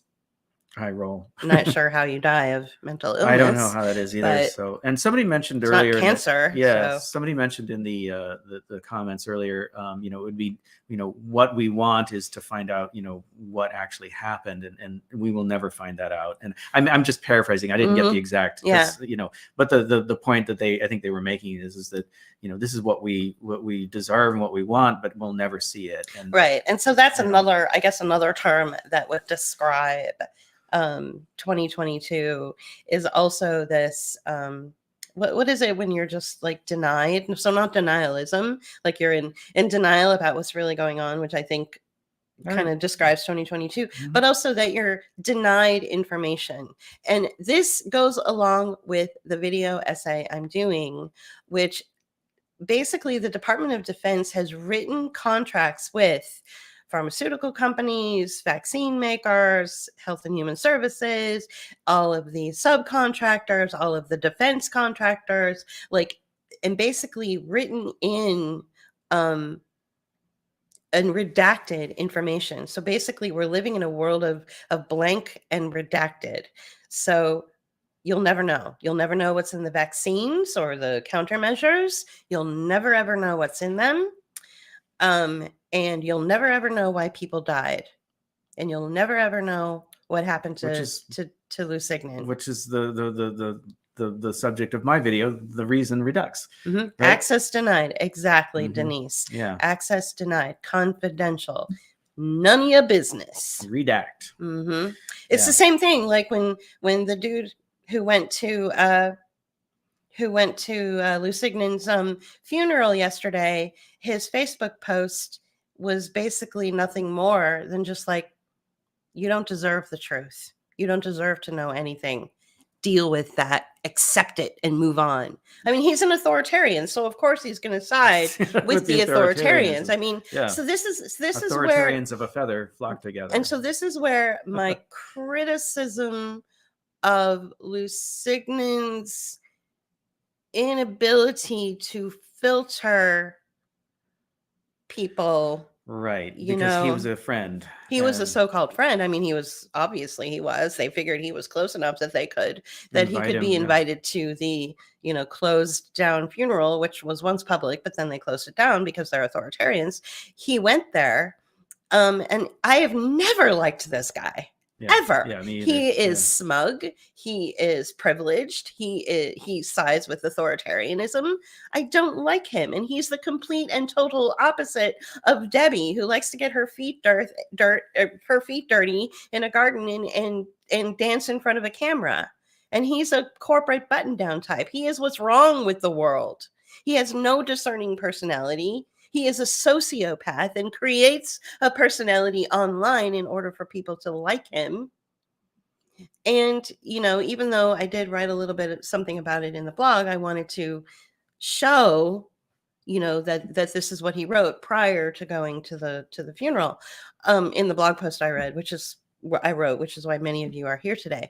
But Debbie was in such a place where she always needed to feel supported and loved and validated by the world around her, that the filter wasn't great when it came to sociopathic personality, sociopathic personalities disorder, sociopathic disorders, and also narcissism, and also because I don't even think she even recognized her own mother as a narcissist. No. I mean, JP and I picked up on it right away when we saw the two of them together. Yeah. And she's like, "Hey guys, I'm decorating the Christmas tree with my mom," and the mom was just like, "Hi." Yeah, well, she recognized that there was a problem, but she didn't understand what it was, and I think that Julie and I didn't recognize it until it was pointed out to us, not our own particular situations, but learning about it from other people about their situations, and then looking at people on YouTube talking about that subject and understanding it more and realizing, oh my God, that's what I've been experiencing. even people in real life. Even people in real life. I mean, the very first time I was ever introduced to the concept of, this being the scapegoat of the family, or there was narcissism or enablers or the golden child and all that stuff, was when an actual friend, an acquaintance in San Francisco, had a conversation with me at a party about it. It was at a party. And I said, this is really fascinating. It kind of explains why I've always had these feelings of being sort of marginalized and kind of like shadow banned in real time by my family and rejected, Lori. Exactly. And she's like, yeah, go check out this woman on YouTube who really explains it all. So I did. And I just did a deep dive into that world. And once I was able to recognize who I was in the family dynamic, in the triad, it's a triad. And you're never the same person. Like, you could be a scapegoat one year and then the golden child the next. Or the other way around. Or you could be the enabler because you want to fix everything. Right. Or you could be the authoritarian. Like, your roles are interchangeable, and as long as you like recognize those roles and then do as much as you can to like not play those roles, then you'll be much more sane. Yeah. I wanted to recognize Jack's comment. I won't read it out, but it follows along. He's on Facebook, so his comment along the same lines, just like how the family treated a death in the family and attributed it to one thing when it was really something else. And so yeah, we want to acknowledge that. And yeah, so a lot of people can share in this experience. I think that it's more common than we know. Yeah. Oh yeah. Yeah. Absolutely. Well, along with all this stuff, despite the war on humanity that's being waged on us, at the same time they're fucking with us by introducing the word of the season, and that word of the season, Julie, is cozy. And what does that really mean? I don't know if my super, super good friend that I've known forever and ever and ever, my real life friend who lives in Chicago, and this is not the one I talk to almost every day. This is somebody else. I don't know if he knew that there's a couple of words I just hate, and how does it sound? It sounds like hoist, but begins with an M. I hate that word. And I also hate this word, and I think it really does sum up the holiday season. I don't know if you guys can see it. The word is cozy. I hate cozy. I hate this word so much. I don't know. It just well, we saw a description of a house as being cozy, or we heard it in a TV show or something, and and the person was making a commentary. Well, cozy just means that it's small and kind of messy or small and claustrophobic or something like that. When it's being described. I forget what the source was. It was like there were words that were used in descriptions. Oh, I know. We were watching. We basically did a re-screening of the entire program Frasier, the entire all seasons basically, and the character Roz was commenting on different words like cozy and athletic, and these different words that actually meant something else in the dating circles. So that's where we saw that. But cozy seems to be, we've been seeing it a lot this year in the holiday context in commercials and so Elaine says that she doesn't like the word closure. Oh, why don't you like the word closure? I did mention, because I was hoping that people would find closure from being able to attend the funeral, right, or the memorial, right, at least online. So yeah, well, I mean, we all have our dislikes of certain words. I have mine, they're not coming to me right now, but which is a good thing. Yeah, but yeah, there's certain words that just bug the fuck out of me, man. And so Marcia, yes, we read that same post from Claudia as well, and yeah, that's that's still pretty vague. What severe reaction to medication that caused her chronic pain and ultimately her passing? Yeah, but who prescribed her the medication? Right. Was it her sister? Who knows? Did her sister have power of attorney over her health and was prescribing her medications right and left? Elaine, do we ever get it? Yeah, so that's why do we ever get closure? Do we ever get closure? So that's why, yeah. So I get that. I understand. No, we don't. We don't ever get it. So I think that I don't know. That kind of like gets to the end of our list of items. But did you have some other thoughts to follow up with? I know I'm putting on the spot while you're putting on lipstick. I put on some lipstick because my lips were looking a little pale. So I think that first of all, we have to keep a sense of humor about in life. Obviously not about when someone near and dear to us dies, or someone that was so influential and so powerful.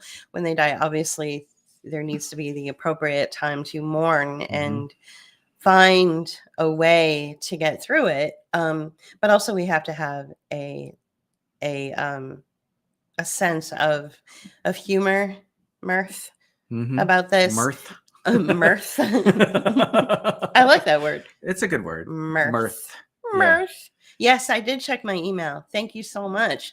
And it further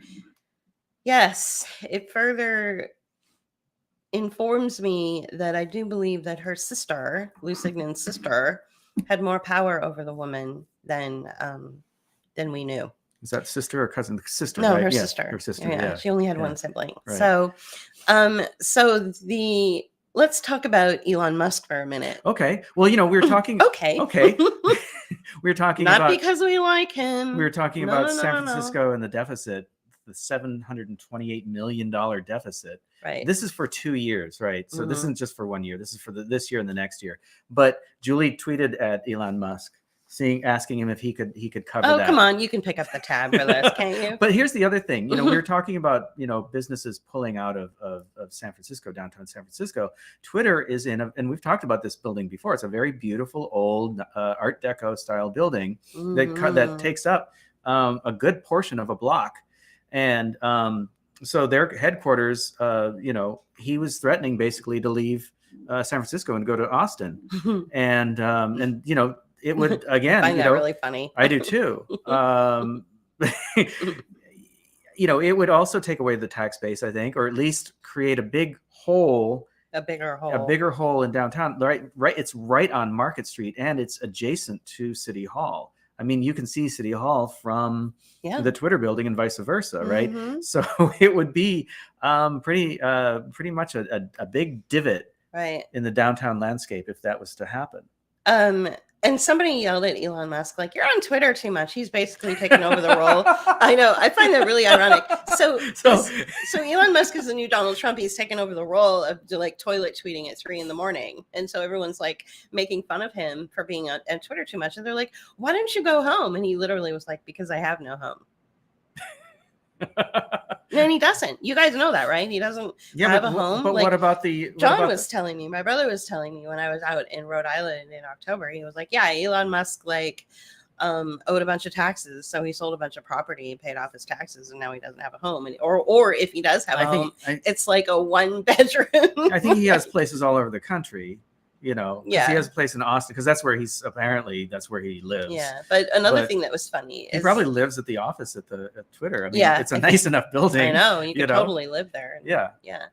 So so another thing that he did is he started to take out people. He started to remove Twitter accounts that were tracking his private plane or something like that. And he was like, this is the equivalent of assassination coordinates. Yeah.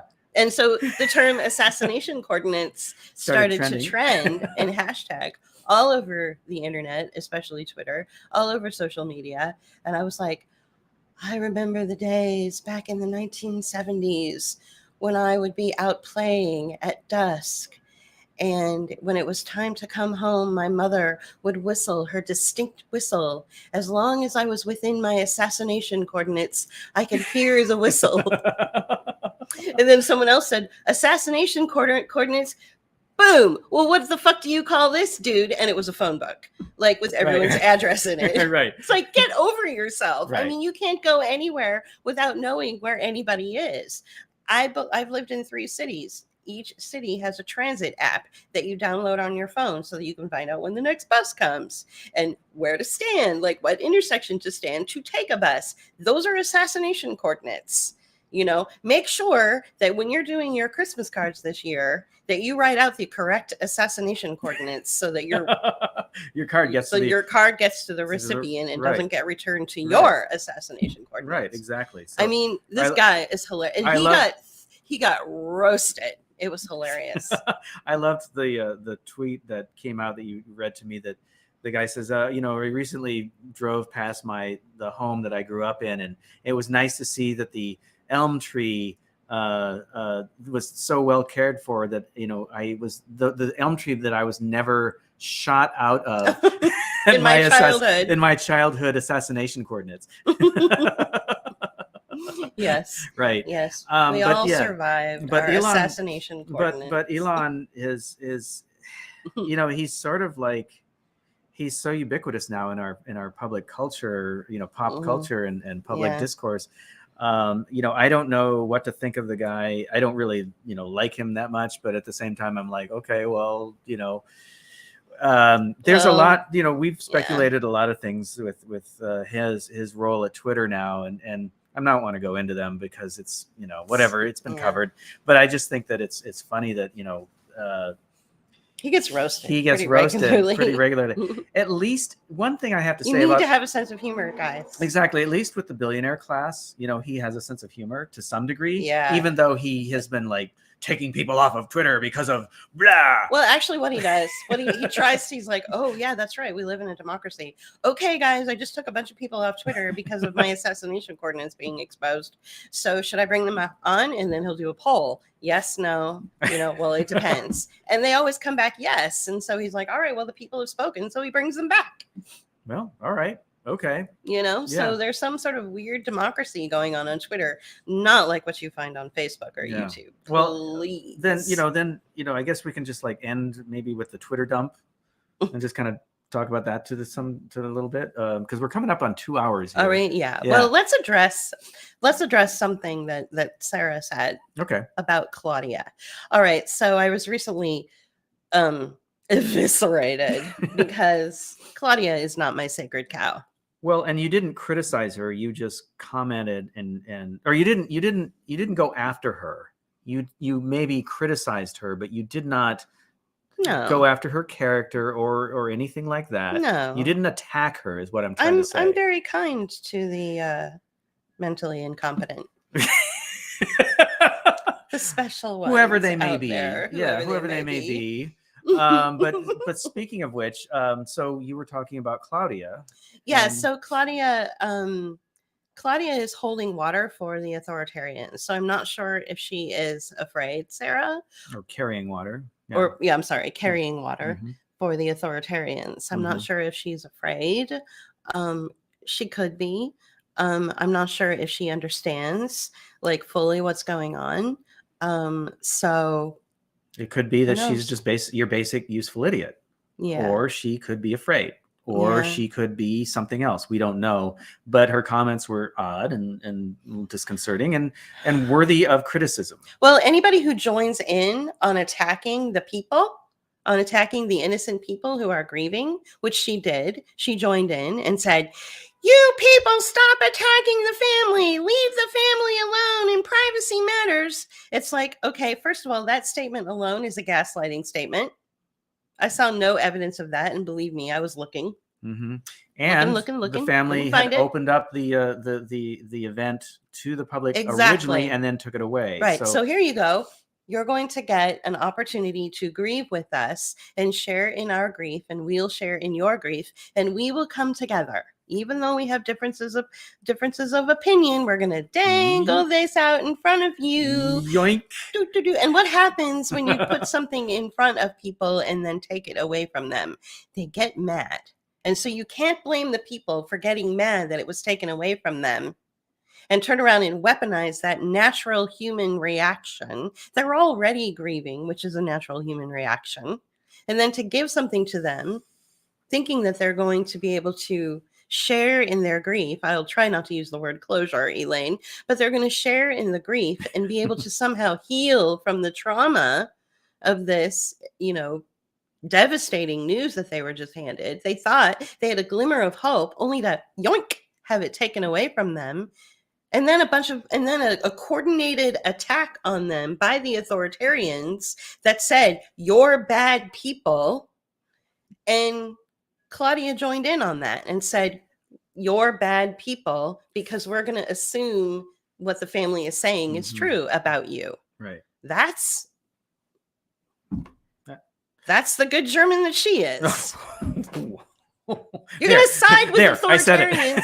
If you're going to side with authoritarians, then I'm going to say you're going to side with authoritarians. And that is exactly what good Germans did. Mm-hmm.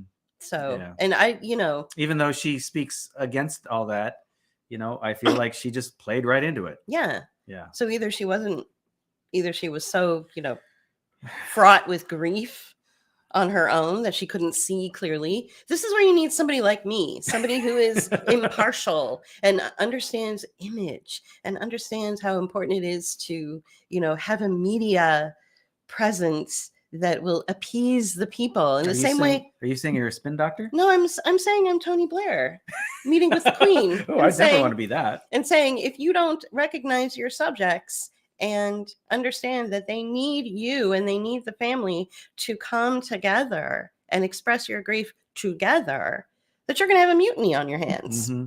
You're going to have the whole thing fall apart. Yeah.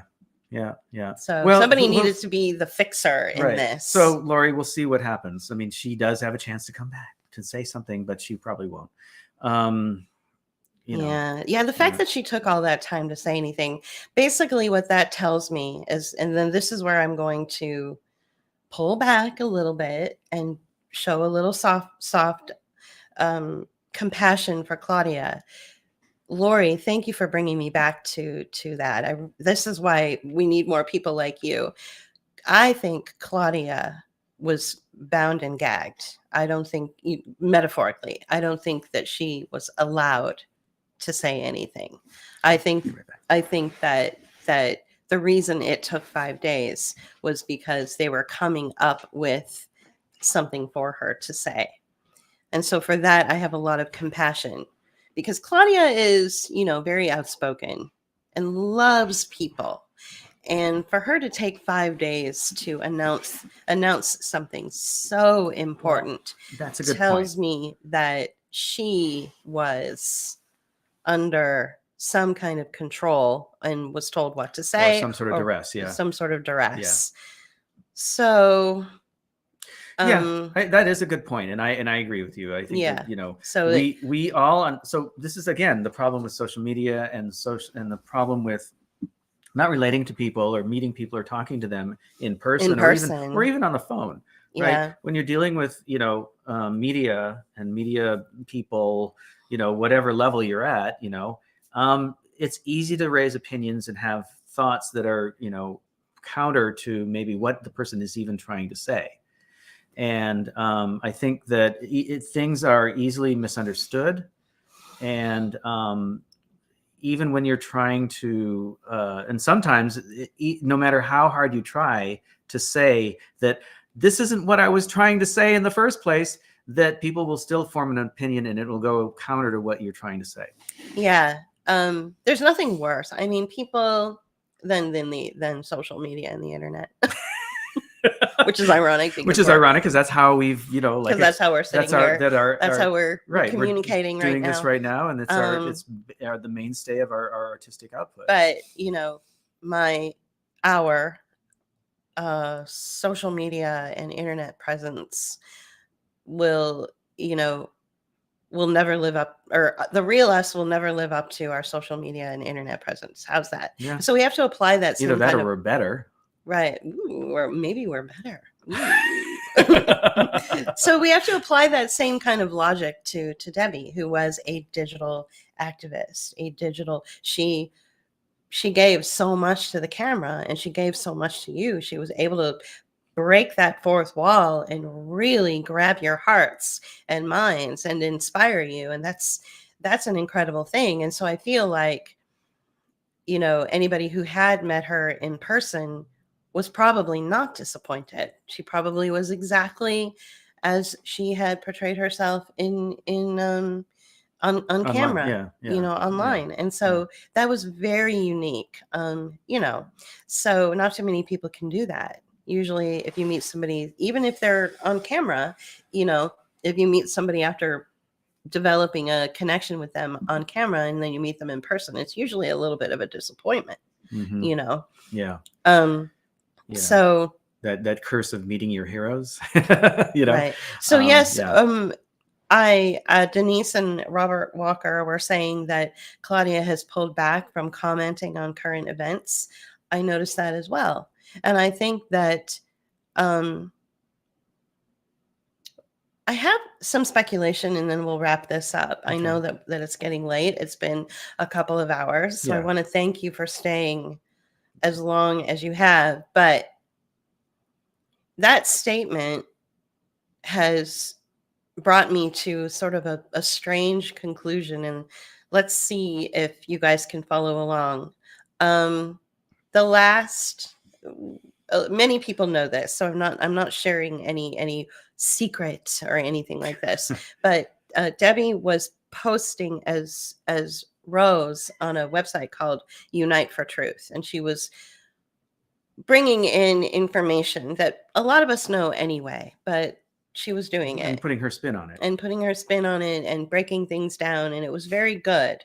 And her last post was in January of this year, January 2022. Let's take that and coincide that with when she kind of dropped off the internet and when Claudia stopped talking about current events and politics. And I also know that, that Debbie and her sister, thanks to Will sharing this with me just now, Debbie and her sister had spoken about, trauma in their adolescence and mental health issues and this and that. I think, if you talk about Claudia, I think that her pulling back from talking about community events and commenting on current events is because she's very astute. I mean, I think she saw where it was headed with the whole mental health thing, right? And she was just like, I can't go there. I think also, though, that she's a very sensitive individual and that she felt overwhelmed with trying to deal with talking about current events. I know that I have certainly pulled back. Now I've had to bury myself in my work lately because of the way things are going with my particular project, which frustrates me too, because I miss the creative output that I was able to do before that. But I've been focusing on other aspects of creativity than what we have been doing for the last 2 years, and I think that not all people. What? I'm just reading these funny comments. Okay. I'll be disappointed someday when I meet you guys. Yes, you will, Violet. You will. Yeah, you'll hate us. No, but it gets. There will be drinking involved. There will be drinking. It gets overwhelming. It does get overwhelming if you drink. Yeah, some people don't. So. Well, even you. I mean, there's times when you're like, okay, I cannot work on this anymore. I have to go dance now. So you have to give yourself that time and space away from all these things, and maybe Claudia in her attention to I'm learning, guys. Anyway, I don't mean to be. No, I mean, I think that her focusing on more domestic things like cooking, and she's been doing this for the last couple of years, but really focusing on that now, I think is probably where that's her wheelhouse anyway. That is her wheelhouse anyway. Right. Exactly. And so thank you, Elaine. Absolutely. Yeah. Especially after she got married, she started to really just do like domestic live stream stuff. Yeah. And I was like, she's making me look bad. But he does all the cooking. But I think even Debbie had to step back a little now and then, and like all media content creators, it does get a little hard to have to deal with knowing shit and talking about it. Well, sometimes what's really funny is sometimes he has an office, right? And he consults, he's a designer, he consults. And so he'll be in this really, really intense meeting, and I'll hear, a lot of I'll hear other voices from beyond, because they're all on Zoom calls or whatever, meeting. And he'll be talking and he'll be like, okay, I need this, that, the other, whatever, blah, blah, blah. And then it'll stop. And then all of a sudden the guitar comes on and boom. I mean, he starts playing his electric guitar and the whole house sounds like a rock show. And I'm like, okay, he must be stressed out right now. Yeah. Or I get, well, okay, here's something else. Because I do creative work in a commercial or, a context of, not as an artist, but as a designer, it's for commerce. I get just overwhelmed and just like, what the word I use always is saturated. I just get too much coming in, and I'm putting too much out that isn't like valid for me personally as a person. I'm doing this for money, right? And I get so saturated, and it's not anger, it's not anything like that. It's more like I need to take a break that allows me to express myself in a different manner. And the guitar playing is one of those things that helps with that. Totally. Yeah. Yeah. I love it though. It's really funny. Yeah. I mean, I love having you work from home. Yeah. Yeah. And I think it's been a really good experience to be able to have our area where we live, which is, even though it is poor, and it's not as fancy as what we had in San Francisco, it sure is giving us the space we need to create, which we never really had in San Francisco. No, because there was always something to do. There was always something to do, and it's so beautiful there, and the weather's pretty great. You're just like, I just want to go on a bike ride every day, all day long, right, and go out to and a here, restaurant. it's starting to get to the point where it's snowing. So, So yeah, Claudia, I didn't mean to be mean earlier, so hopefully you guys didn't, take off when I started going after her. But the whole situation with Debbie could have been handled a lot better in general. You guys deserved to be part of the family's grief, and the family, even though they're like, privacy, it's like if the royal family had to give up their privacy for a couple of hours. You see what I'm saying? Like, there's something is bigger than just privacy. Like, sometimes you have to acknowledge all of the lives that were so profoundly affected by this powerful individual. I mean, that's the moral, responsible thing to do. And I think having an intermediary, somebody who was impartial and understood that, instead of just dictating what Claudia could say or what Tatsu or Gerard could say. And Gerard was another who was on Debbie's podcasts and on her broadcasts regularly, right? She brought him on a lot, and he hasn't said a word. And I think it's because, I'll give him the benefit of the doubt too, and I'll say I think it's because the authoritarians were telling people what to say who were close to her, and Gerard's just like, fuck that. I'm not going to say what you want to say. So if I can't say what I want to say, then I'm not going to say anything at all. There you go. And I think that's what's going on. Yeah. So, and he's focused on his life also, yeah, which is important. We're all focused on our life. But I think that there was a certain amount of responsibility that should have taken place on the family's end. That's all I'm saying, Yeah. I'm not saying, it's anyway. Yeah. We have gone over this a number of times, but I think that, we want to wish everybody happy holidays. And we hope that you guys, have some good things ahead over the next couple of weeks for your, for your life, and that you celebrate these holidays in your own way. Yeah. We celebrate Christmas and New Year's. What?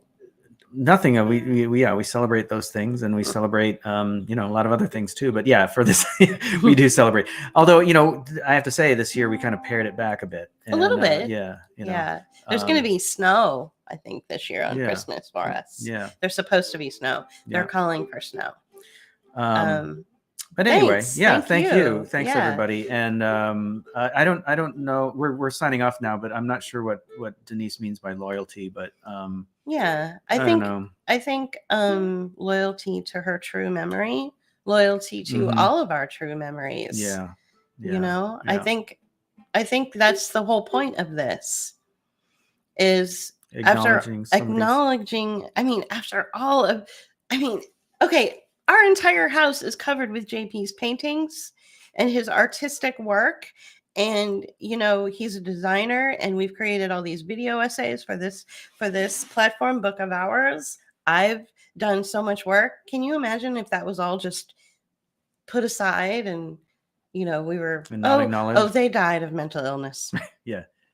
They liked Christmas and Halloween, and they like to go on bike rides, which is true. All those things are true, but it's not the summation of our life, and that's there's so much more to us than that. And I think that's what we're trying to say too, is that she deserved better than what she got. You guys like my blue guitar? Your ukulele? My blue ukulele. It's like really big for a ukulele, right? Look at that. That's that's a big one. Yeah, that's a big one. Yeah. That's I gave that to Julie for her birthday. Yeah. Okay, well, Merry Christmas to you all, to y'all, Violet. Merry Christmas, Happy Christmas, as I like to say, like the English do. And not that I'm English, but I just like that. We are going to see you in another time for another bookmark, but I would like to remind you, go back to the free episodes of book, or of what is it called? It's not pull quote. It's Footnote, the audio podcast. And you can find that on rockfin.com/Book of Hours. And you can find that on, is it on our blog too? No, because remember, our host took down our all our audios. That's right. So yeah, I found a new way to pull them back to do new ones, but I'm not. We all have them archived, but So but you can go to all of our footnotes are on YouTube as well. Are they? Yeah. Okay. All of our footnotes are on YouTube. So some of them are premium and some of them are not. So our YouTube channel. Yeah. All right. Well, I guess that's it for the year. Thanks, guys. We really appreciate you showing up, and we really appreciate your continued support and of our work. But I think right now you guys really need to support each other, and we all need to support each other. Mm-hmm. Something really, really insulting and happened to you, and I feel bad that happened, and so we wanted to address that. So we appreciate you joining in on this broadcast. We really enjoyed it. Well, happy Christmas, happy holidays, happy Hanukkah, happy New Year. How about that? We'll see you guys next year. We're going to do another one of these sometime in January. Okay. All right. Take care. Bye. Bookmark is made possible by our patrons and supporters. You can help us continue our work by becoming a patron at patreon.com/Book of Hours. Join Rockfin or leave us a tip at rockfin.com/Book of Hours, or leave us a one-time donation at paypal.me/Book of Hours. Or you can use Cash App. Thank you.